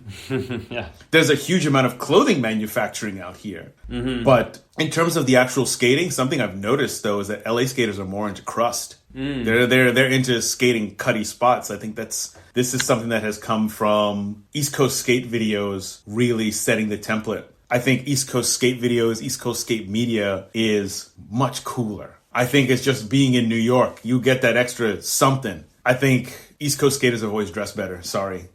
Since day one. And I'm thinking Southern California because the Bay Area is completely different and San Diego is totally different. Mm-hmm. But the industry is present in all of these places in a way that it's not in New York. Yes. Like San Francisco, I think. San Francisco, I think, is the place that most East Coasters connect with the best because of the geography, because of the music. Bay Area rap is very, very self-contained. And when you strip away a lot of that tech bro bullshit, San Francisco, Oakland, the Bay Area is sick, always has been. And it's unfortunate that Silicon Valley has had such an outsized influence in scrubbing everything that was dope about that area out. In New York, I think it's a different type of gentrification. It's a different type of cultural shift that's happening. But there's still so much cool stuff happening in New York that you'll never be able to rub out. And I think in San Francisco, the tech bros have had a really, really... They've had an easy go of being able to bully their way in and just buy everything up and undermine or even straight up destroy a lot of stuff that made it cool. And so you have to dig a lot deeper and people have to live further out. Mm-hmm.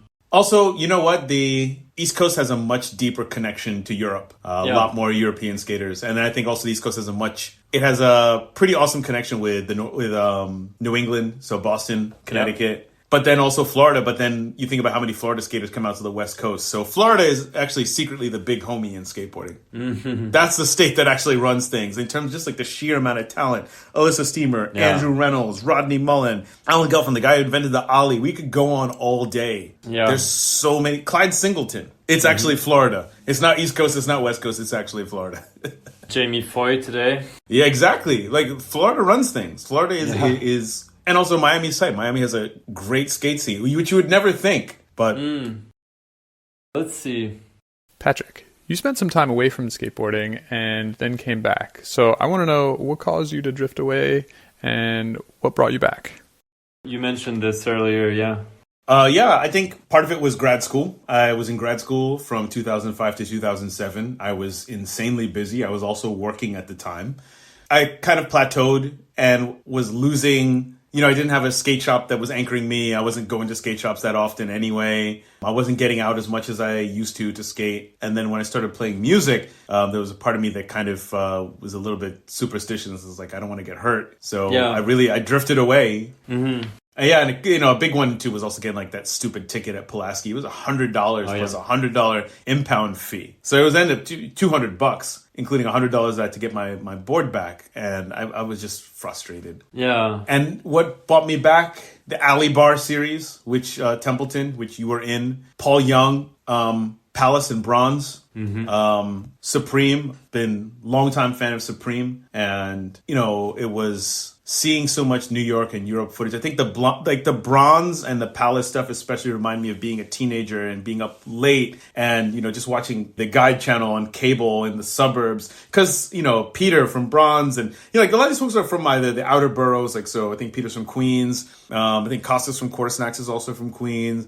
There was I saw all these great nods to kind of honestly like weird 90s TV culture and vaporwave. I was really into vaporwave at the time. Okay. Listening to a lot of vaporwave remixes. And so that's the thing that kind of pulled me in. There was enough stuff culturally, musically, and just like the excitement of moving to LA that said I have to get back on board. Mm-hmm. And, filming my friends on our phones and making little skate videos with them. Got to do a premiere of an edit I did at a bar called Semi-Tropic in LA. And I was like, holy shit, I'm in LA showing a video that I shot and edited. Like I taught myself how to do all that stuff. Mm-hmm. And that's what got me back in. Like a big part of it is being out here. And how could you not? It would be a waste. How are you going to live a block away from Lockwood and not skate? Yeah, that's true. So I did. It was meant to be. Yeah, exactly. It's normal Burns and then Virgil. So correction to myself. It's actually 2 blocks away, but super easy to get to. Mm-hmm. But yeah, I think a big part of it was moving out to LA is like what drew me back in. That was like that was the final KO. I was like, you're getting back on a skateboard, and it's been such a trippy ride since. Yeah. I remember going to the gallery opening, and it's just Jeremy Ray in line. Oh yeah, yeah, wow. Just like there. I actually got to hang out with him and his late brother some years back at a bar for a skate. It was a skate video festival. It was them and Laban, the dude who used to juggle, who was on Invisible. Okay. It was so trippy. It's those moments happen pretty often. Like being at a show and I'm in the VIP because a friend of mine was Amel and the Sniffers. My friend works for a label that I think was one of the other bands on that show, on that bill. He works for that label. So he got me in, and I knew something had changed, that I was more excited to be kicking it with Jerry Sue and the Nuge and a whole bunch of skaters like that. And I think Spanky was there as well. And, right next to us is Nick Valenci from the Strokes and Nick Zinner and Karen O from the Yeah Yeah Yeahs. And I'm more hyped on the skateboarders. Never mind the fact that, those were bands that, shaped a lot of our early 20s. Sure, But I'm just like, I'm hanging out with Jerry Sue. Yeah. What a crowd. Yeah, it was trippy. It was very, very trippy. But yeah, I think it was getting back here was the final KO. Okay, let's do the next one. What's up, Patrick? This is your friend Jordan Silver. I've known you to be ever the consummate DJ and playlist maker. I know you always have the perfect song to match any skate edit, any car ride, any dance floor, I don't know, probably any saloon, techno club, you name it. But on the fly, I'm going to put you on the spot. Can you make a 5-track playlist to get the dance floor moving? Let's see it. All right, 5 songs to get the dance floor moving. All right. Number 1, Hold On to Your Dreams by Ja Wobble, The Edge. Yes, The Edge from U2. Okay. And Holger Zuke from the group Can, R.I.P. So that's to start things off. Number 2, Optimo by Liquid Liquid. Basically, turn the volume up, turn the tempo up, get things moving. Let's see. Number 3 would be Killer by Adamski featuring Seal. Oh, wow. Okay. Yep. Take a little something from Palace. Let's see. Number 4. Let's think. How live should it be? Okay, so you want the 4th and 5th song to really basically make it okay, it's a dance floor. Oh, NYC Peach Boys, Warm Summer's Night for number 4, because that guitar solo is crazy. Okay. And then number 5, to really open up the dance floor and really be okay, this is a serious party. Let's think. Laurent Garnier, Acid Eiffel. Oh, wow. Okay. Nice. Because it's long enough, it would draw... Because I think, the original edit is 13 minutes. So you'd be okay, now it's time. That's how you're really doing it. So as you can probably tell, I'm pulling some stuff from Palace videos of years past. Yep. But the selections, I think, in that sequence is enough to really open up a dance floor. And I think that's one of the things that a great skate video does, is that the combination of the music and skating, it should make you feel just like when you're on the dance floor, I can get up and get moving. Get the energy up and more, yeah. Exactly. That's the ideal. 25 minutes is actually the perfect length for a skate video. Yeah, I would agree with that, yeah. It's pretty eclectic, interesting selection, yeah, cool. Mm-hmm. Okay, let's see. Hey, PK. It's your boy Jamie up in Seattle. My question for you is, which footballer or footballers most remind you of skaters? Wow, that's a tough question. Yes. Oh, my goodness. You'd have to start with the 90s. Let's think. Who's the most swaggiest? Thierry Henry, obviously. Oh, yeah. Mm-hmm. Oh, God. Arsenal era, TT, oh, my God. Does he even have an analog? He was just so smooth and so good.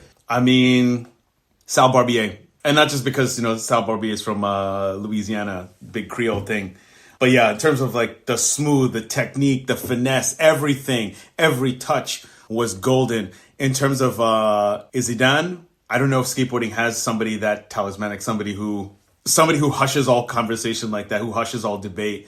Because Andrew Reynolds, you could say, is the boss. But I don't think he has the same arc as Zidane. I don't think Zidane attracted a type of fandom that, as a player and as a coach, that I think has no parallel. But if you're talking about, and going with the theme, we're going with French players, because their birthdays are 2 days apart, Mbappe and Tyshawn. The swag, they're both born within days of each other. Really? In 1998, December 98. Oh, I didn't know that. Yeah. Okay. Yeah. Interesting. Think about it real hard. Oh my goodness, yeah. Oh, I guess we're just going with French players now because it's on the please. I'm not gonna say no. Koundé, Zeus Koundé, Lucien Clark. Because Koundé, I think in terms of fashion, he's on another planet. That is he might be the drippiest dude of all time. Trying to think who else is there. Jason Lee, Olivier Giroud. Oh, wow. Okay. Yeah, I'm peak Jason Lee. Giroud is still very handsome because he's an athlete. Jason Lee is an older dude now. He's, probably in his close to 50, right? But at his absolute peak, that dude was king handsome, Yeah. So let's think. The Gons, let's think. Who does Gons remind me of? Gons to me is kind of that's a tough one. I don't know, because the easy answer would be Pele, in terms of the artistry and the influence. But the thing is, we've got more evidence of Gons than we do of Pele. Yeah, Pele was a legend, before many people even got to see him play. But and I also don't think. Actually, let's think. I don't know. Does Gons have a footballing equivalent? Oh no, Ronaldinho. Oh, yeah. Okay. Because they're both always, big smile on their faces, always having fun. And you're always wondering, how the hell did they do that? Yeah. Great first touch and you can tell that's a creative mind that's experiencing a lot of joy. There's so many skaters who have piled out I don't know if any skater could ever come close to like a Paul Gascoigne, who played for Spurs, played for England. He was at Lazio and Rangers. Because there's a lot of sob stories in skating, but there's also a lot of sob stories in the football as well. But yeah, I think those answers like the first that all come to mind. Okay, let's do this next one. Hey Patrick, this is Paul O'Connor. I'm really excited to hear your episode on Beyond Boards, and I've got a couple of questions for you. Back last year in April 2023, we were at the Stoke Sessions conference in San Diego. One of the highlights for me was actually getting to meet with you and have a chat and hang out and skate a bit. And on every panel in which you attended, you were a real asset as you asked the most provocative and searching questions and really got the dialogue moving along. So here are my questions back at you, and I'm trying to get some of that Patrick flavor. So first of all, if you were going to host your own skate academic panel with activists, researchers, NGOs, who would be your guests and what would the topic be on? And my second question has to have a music element to it. So my second question is, if you had the freedom to choose a skater, choose a filmer, and choose one track off of Ride's classic album, Nowhere, what would the lineup be? Okay, hope you have fun with those questions. Take care. All right, so first question is, if I'm going to put together a skate academic conference, the theme is going to be post-California, and it would talk about the globalization of skateboarding over the last 35 years. Would want academics, skaters, researchers, distributors, industry people to talk about their experiences of pre-1990s, pre-internet, pre-broadband. Talk about Brazil, the rise of Brazil, rise of Mac. But we talk about this from a few different angles in terms of skate culture that's being cultivated, skate places, and also kind of use that as an opportunity to explore a lot of other subject matter that comes along with the diversification, the growth, the globalization of skating. More women and non-binary people in skating as part of that conversation as well, especially in places where skateboarding is not perceived in the same sort of within certain gender constructs that it used to be. I mean, that has changed tremendously in this country in particular. But then also to kind of get skateboarding to reflect on how it grew past the United States and is now a global thing. And it's kind of like the electric guitar or blue jeans or basketball or rap music or jazz, things that America made and gave to the world and are now bigger than America. I think it would be, having a conference about that would be a great place for us to reflect on where we've been and also think about what we didn't get right. I think maybe talk about some of the tough lessons. I think talk about some of the challenges of doing international distribution. And then also, there'd also be like kind of like a film festival aspect of it. Getting to see stuff from all around the world, I think would be really cool. Because I think to do it at scale and maybe, you hit up, I don't know, think about how many UN, international organizations that do this stuff that have money. Call the UN. I know y'all got money for something. Let us use your headquarters, something like that, and host something like this. And throw some money down and say like, hey, this is not just a cool, quirky subcultural thing. It's a global movement. You have plenty of conversations about this, about basketball, about football. Look at how big the NBA got in the 80s in Europe and the 90s in Africa. It's a global game for real because of all of that legwork that was done over decades. And they're really reflective on it also because, they need the talent pool. You can't just be drawing from the same universities and high schools. And basketball has gained tremendously for it. International football, club and, at the country level has gained from that as well. Like that sense of perspective. We can't just be doing this stuff.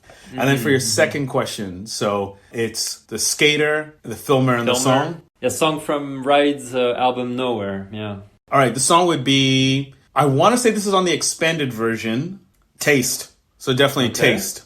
And the filmer, what filmer would I want filming? Let's think. I get Paul Young, absolutely. Okay, so we got Paul's the filmer, we got the song. What skater skating would fit the best? Oh, Ronnie Krager. I would ask for Ronnie Krager in New York, filmed by Paul, skating to Ride. Would give I think you would look at him in a completely different way. That would be my ideal. I think that could be something that would, doomed by Orange County. There's a conversation we have in baseball about, there's the player Mike Trout who plays for the California Angels down in Orange County in Anaheim. I think he's one of the best paid baseball players. The team sucks. The team sucked for decades. And he's just chilling. And, there's no loyalty, at least in baseball, there's rewards for loyalty. And you think about somebody like Ronnie Krager or Jeremy Ray. I mean, also these are guys who have families there. They were in Orange County. I would have loved to have seen more footage from all over the place from Ronnie Krager. But there's also so much to skate where he was from. And Soltec did him dirty. They did him dirty. Like Ronnie, hindsight being 2020, you should have gotten that Nike money. You deserved it. He deserved big checks. Yeah. He was getting checks. He deserved bigger checks. He was his part in Trilogy. But put him skating to Ride, skating in New York, filmed by Paul Young. It's a different man. I would love to see it. That's the imagination running wild. All right, let's do this one. All right, PK, I got 2 questions for you. Number 1, what time is it? Let's see if you can answer that without offending too many people. And 2, what skate video has the best soundtrack of all time? Actually, I'd like to add a 3rd question. Out of all of our friends growing up, who had the best fit in the 90s? Oh, shit. Hard-hitting questions. This is the homeboy, Ryan Handt. All right. First one is a reference to the Kentucky wristwatch, which is in Big Brother's first video, Shit. And so those who know exactly what I'm talking about. Those who don't know, go watch the video. You'll figure it out. It's right in there. Okay. It's the shit one, right? Okay. Yep. Okay. Love that video. Okay. Oh, Big Brother was amazing. God, I still can't believe that magazine was a thing. Yeah, that's true. Because apparently they had no idea what the hell they were doing. That's why I say that. The content makes total sense. Of course they were going to be nuts. But the fact that it actually got produced, that it got bought by Larry Flint makes no sense. Yeah, they were riding, they were riding by the seat of their pants. Okay, so then the second question, best skate video soundtrack of all time? You mentioned one earlier. You said, I think New York mixtape, maybe? I mean, that's definitely up there. Yeah. But if we're talking about a much more traditional soundtrack, Toy Machine Welcome to Hell. Oh, yeah. Yeah. Even though there's no rap music in it. That's but true. If we're talking about timing, effectively beat matching the music to the skating, mood, sentiment, it's got the full range of emotions. And if only because Jamie Thomas's part, his ender skating to Hallowed Be Thy Name by Iron Maiden. You know you're in for something amazing. When he's doing that long line around the Brooklyn Banks. Yeah. Ed Templeton skating to Titanium Expose by Sonic Youth. I mean, also, let's be honest, that video set the precedent for, the next decade. Yeah. The kind of, the tight jeans, the America wave, that whole thing can all, because there's a little bit kind of thoughtful and artsy in the Sundays, as well as Sonic Youth, obviously, or Lard in the beginning.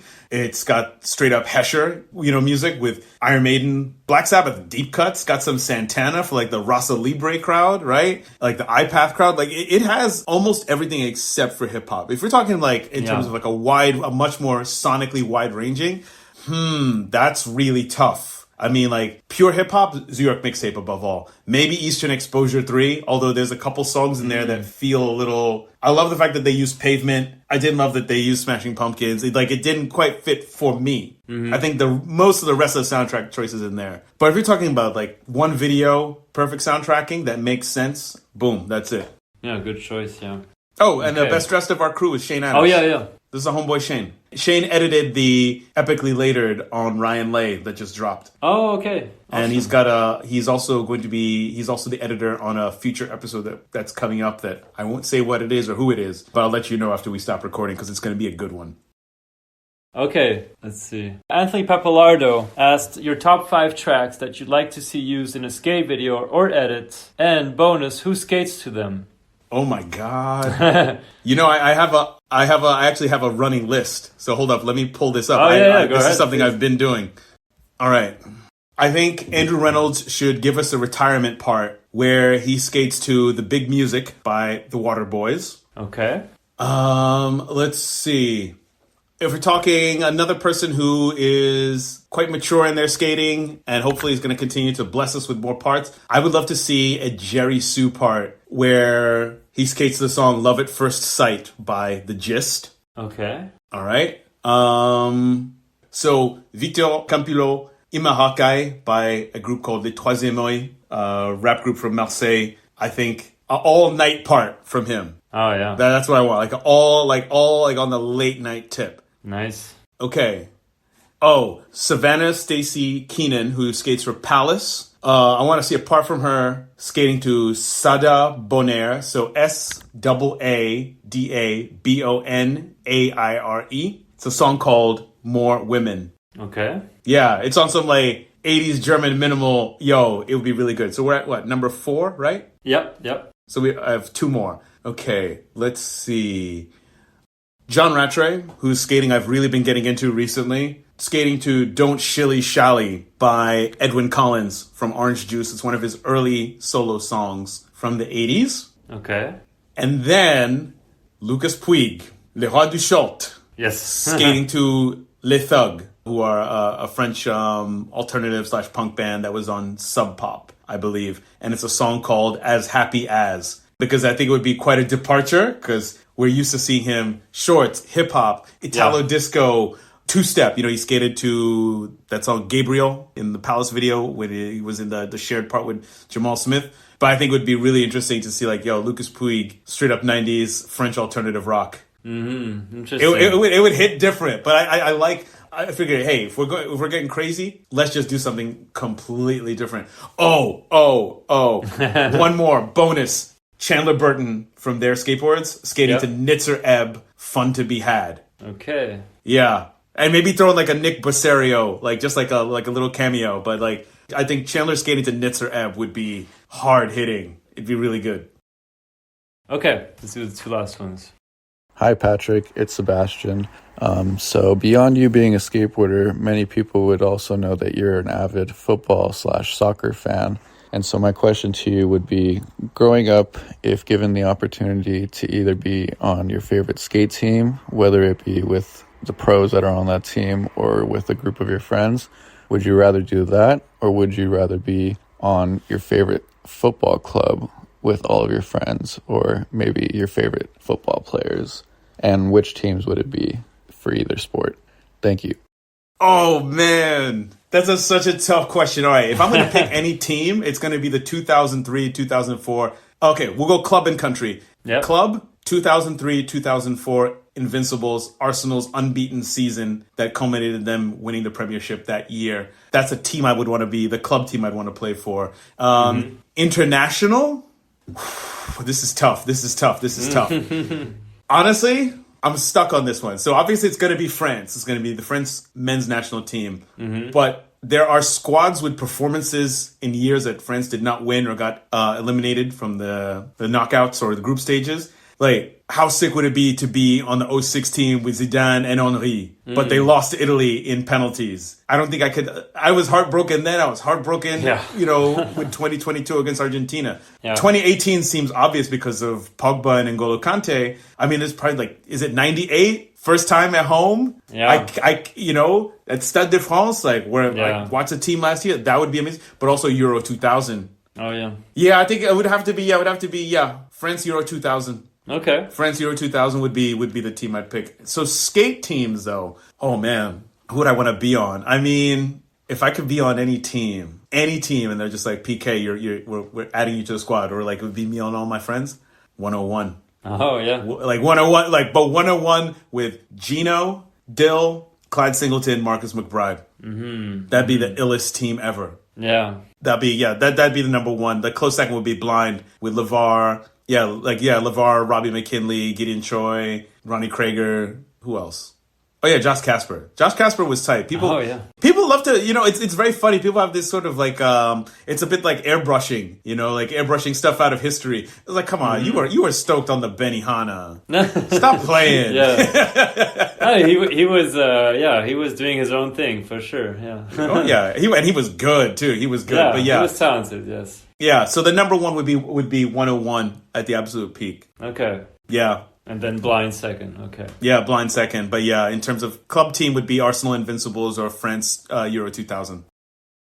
All right, let's finish with the last one. Hi, Patrick. It's fellow New Yorker Ian Browning here. When I got asked to submit a question, the first thing I thought of was watching a stranger approach you to sign a copy of Skateboarding, Power, and Change at Slow Impact, and you saying that it was the first autograph that you've ever signed.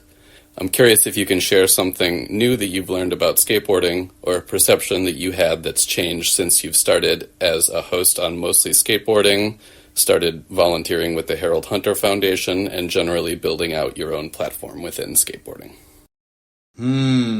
Thought that could be an interesting conclusion. Skateboarding, since rejoining, because it's like the mafia. Just when I thought I was out, they pull me back in. Shout out to Silvio Dante.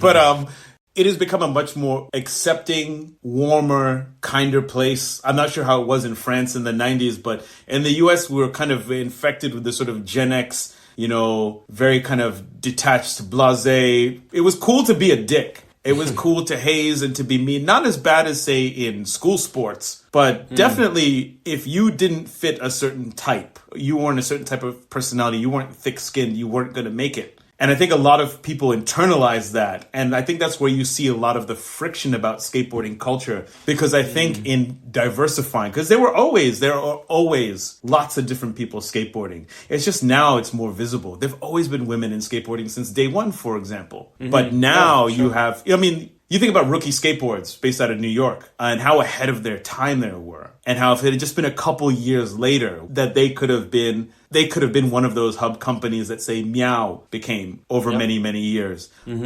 I think in becoming more open and more accepting, we are now experiencing a lot of like the fault lines, a lot of the, we're in skateboarding is in a cultural interregnum. There's a lot of debate about what skating and skate culture should or should not be. And there's a lot of questions about where it should go. And I think what I've noticed is that the media infrastructure that we have is not built for that.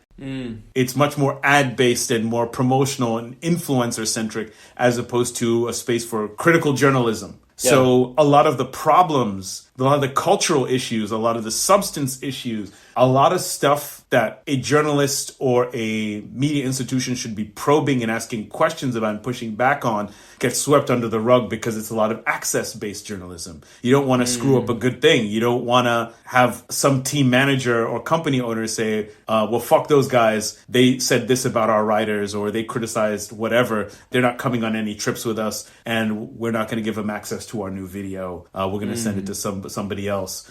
I think skating is in a tolerant place, but I don't know if it's necessarily a place of love. There's a real distinction about that too. I think there's still a lot of racism and homophobia and xenophobia. We're also in a place where we probably got to ask some real questions about the business of skateboarding and the business model of skateboarding, because especially as skateboarding attracts more and more or retains more mature, older skaters who have regular jobs and know how stuff works and have bills and rent and mortgage or whatever, it becomes more and more bizarre the older you get when you wonder, how does this company stay open? How do they keep the lights on?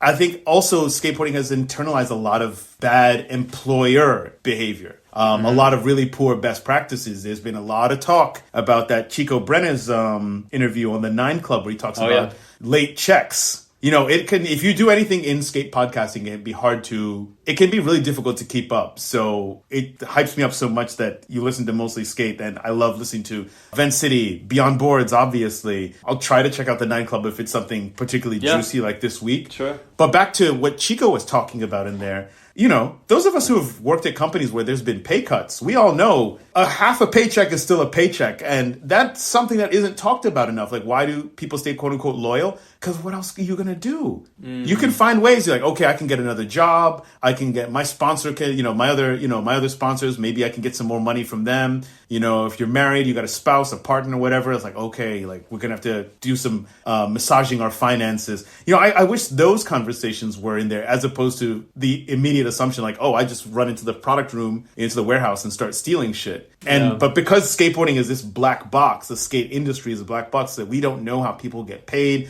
how people keep the lights on. We have no transparency, especially those of us who are sports fans, because there's players associations and there's collective bargaining agreements. So we see what a player is worth We see what they're worth on transfer market. We see what happens during the trade window or the transfer window. We know how much these endorsements generally are. Yeah. In skateboarding, we have no idea. I think personally, anecdotally, skateboarding is unique in that you at least have more of a window. You have more of a window into what that might be like. I mean, in America, we're not as open about our finances. We don't talk about that as much, but you can make, certain assumptions, but still it's not enough. Like having real numbers would help.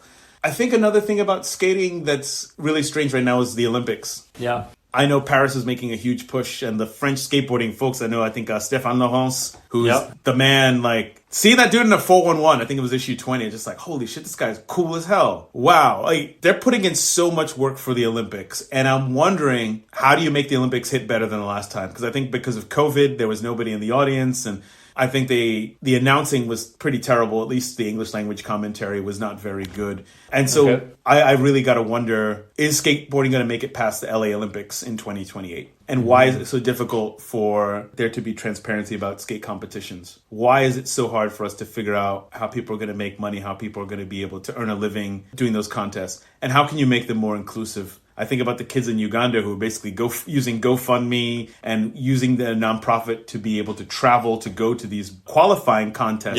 How do you establish equity in this, this new environment? Because it's insane to me that some of the most online, it's viral. Some of the most entertaining skateboarding is happening out there in Uganda, among other places. Sure. So we don't have there's no central focus to help bring those folks in. I want it to be like Brazil. I want it to be that someday there's going to be a Ugandan Thiago. Yeah, sure. That there's someone who's just going to be, another one. Like, he's, who's bigger than Rodrigo TX. And it was like, it was part of a lineage of great skaters from that country. Because that's the thing that Brazil did. Yeah. But Brazil is a middle income country. Uganda is still a developing nation. It's still quite poor and doesn't have the resources or the proximity to the United States that Brazil has. And there's no Bob Burnquist yet. Yeah. There's got to be, because he was one of the people who helped establish that connection. Yeah, for sure. And in terms of where skateboarding could go, I honestly think that people got to buckle up. We've been talking about this for a while, mostly skateboarding, and we've started to see it in the industry, that there's been contraction. Contracts ending or ending early, teams getting cut, companies are folding, smaller brands are really having to consolidate and really be thoughtful about what they're going to do next. There's also there's a lot more attention to the bottom line for companies that are part of either have been purchased by hedge funds or are part of bigger groups. There's a lot more attention being paid to how much money are we bringing in. So I think that's something that we gotta have more discussion about. Because last time it was 2008, but that was everybody got hit. I'm not sure what this contraction in skateboarding is going to look like coming up, and are we going to be better prepared for it? Because there's also people making a lot of money right now, and that's a big concern. And then to the last part of the question about establishing a platform and finding a place in skateboarding, I think it's still evolving. I'm not doing the same thing I was 4 or 5 years ago. I'm not putting as much time into making edits with my friends. I'm trying to skate more. I've been trying to get myself in gear to write more, in meeting Cole and Jose and obviously Kyle Beachy, seeing all these people who are writing it. And to me, my dad and my wife are keen on just like, you got to write a book. I don't have no idea where to start. I have a lot of ideas swimming around, and I probably should just sit down and focus. But reading, José Vadi's new book, I'm about to order Cole's new book, seeing the way that their minds work and feeling like a sort of kinship with their ability to have this free flow of ideas around a theme, that prospect excites me. I think for, with the Harold Hunter Foundation, it's finding ways to deepen the connections with all these skaters who are urban planners and to find ways to establish cross-organizational learning between skate nonprofits. I think we have a lot to learn from each other in terms of finance, running a 501c3, a registered nonprofit in the United States. Right. Fundraising, grant writing, there's so much that we can learn from each other, and we have a lot more power when we band together. So I think that's something I would really like to focus on now that we have a new executive director. And then, thinking about the podcast is, I think it would be fun to do a live show. Logistically, I'm not quite sure how we would figure out being in different parts of the country, but I think that's something that would be really cool. I have no idea where. Templeton, I'm looking at you. I'd be down to come out to Portland. Portland is tight. And I think the other thing I'm thinking a lot about is like how to bring some of those small skate parks that I've seen on so many trips to Europe into LA and to get one of those initiatives going, because I love that stuff. I love those parks. To me are really like the best. You could spend hours. It's like being at the best curb spot on the planet. And I think now being a civil servant and somebody who works in government, maybe being married to a civil servant, having a much better understanding of how this stuff is made and built, I feel like, okay, I got to make this happen. I got to find a way to take this experience and this knowledge and translate it over into something we all can enjoy. Sick. Yeah. Lots of cool projects ahead then. Yep. Awesome. Well, yeah, let's wrap it up here. Thank you so much, Patrick. This was really cool. This was a high pleasure, and thank you everybody for submitting the questions. Yes, definitely. I really appreciate the compliments and the praise and the thoughtfulness of so many of the questions and the sincerity as well. And I think it serves as a really big reminder that skateboarding is one of the more important things that happened in my life. And to reflect on how much it shaped me as a younger person and now as an adult, how it continues to shape and influence me, and seeing that culture has shifted to not only be more open to skateboarding, but skateboarding is more open to lots of different aspects of pop culture and alternative culture is extremely exciting and makes me feel really good. And it serves as a reminder that my time in skateboarding and being able to give what I can is I'm constantly rewarded with these friendships and these connections. And it's the strangest thing getting to link up with people from this weird skate internet, skate Twitter, people on Instagram, wherever. But, being able to establish real friendships out of it, and also just getting to meet some of these people in real life that you spend all this time talking to. The pandemic shaped a lot that. There was nothing to do. There was nothing to do for months on end. And you think about all of the people that you meet. I think about, somebody like, say, Kevin Horn, for example, who I didn't realize who was been instrumental in that whole scene at Eagle Rock High School, and just did another video, Perennial, which is fantastic. I think of people like him, and then it's realizing this person, this realization that you actually have a lot of friends in common. So it's a very warm and lovely feeling. It's something that I miss from playing music in DC, and it's something I found again in skateboarding. It would be great to find that in music again, but there's music is tough. There's a lot of cynicism right now and a lot of frustration. A lot of people not getting paid. There's a lot of people not getting paid in skateboarding, but we all still enjoy it. And it's also great to enjoy it as an older person, and that there's more space for that, and there's not as much pressure. And I think skateboarding is in a much healthier and more interesting place than it's ever been, and it continues to grow. And I think that's the thing we have to acknowledge, is that we haven't reached that utopia or kumbaya moment. We're still building towards something. And I think the difficult conversations that we've had over the last few years culturally in skateboarding, and confronting a lot of deeper issues, but then also reacting to what's happening to the world. I think skateboarding is in a much better place culturally to manage that than, say, in the 1990s, where it was cool to not care and it was cool to be a dick. People actually give a shit now, and that's something that's really exciting to me. And I think the very last thing I'll add is that I'll end on this note, that skateboarding in a lot of ways has a lot of analogs to a lot of traditional cultures that existed before the written word. A lot of skateboarding is oral tradition. A lot of skateboarding is stories that are told over and over again. It's about legends, it's about myths, it's a lot of stuff that you never got to see. And I think in that aspect, there's something extremely familiar about that to me. And I think one of the great challenges going forward is finding the best way to document and provide the appropriate reverence, not only for the people who came before, but also to really think about how to best document it, because we have a whole ton of media that is just not particularly well looked after. And we can't always rely on industrious filmers, photographers, and great blogs like Chrome Ball Incident or Bob Shirt to preserve our history. We need a multifaceted history, and I think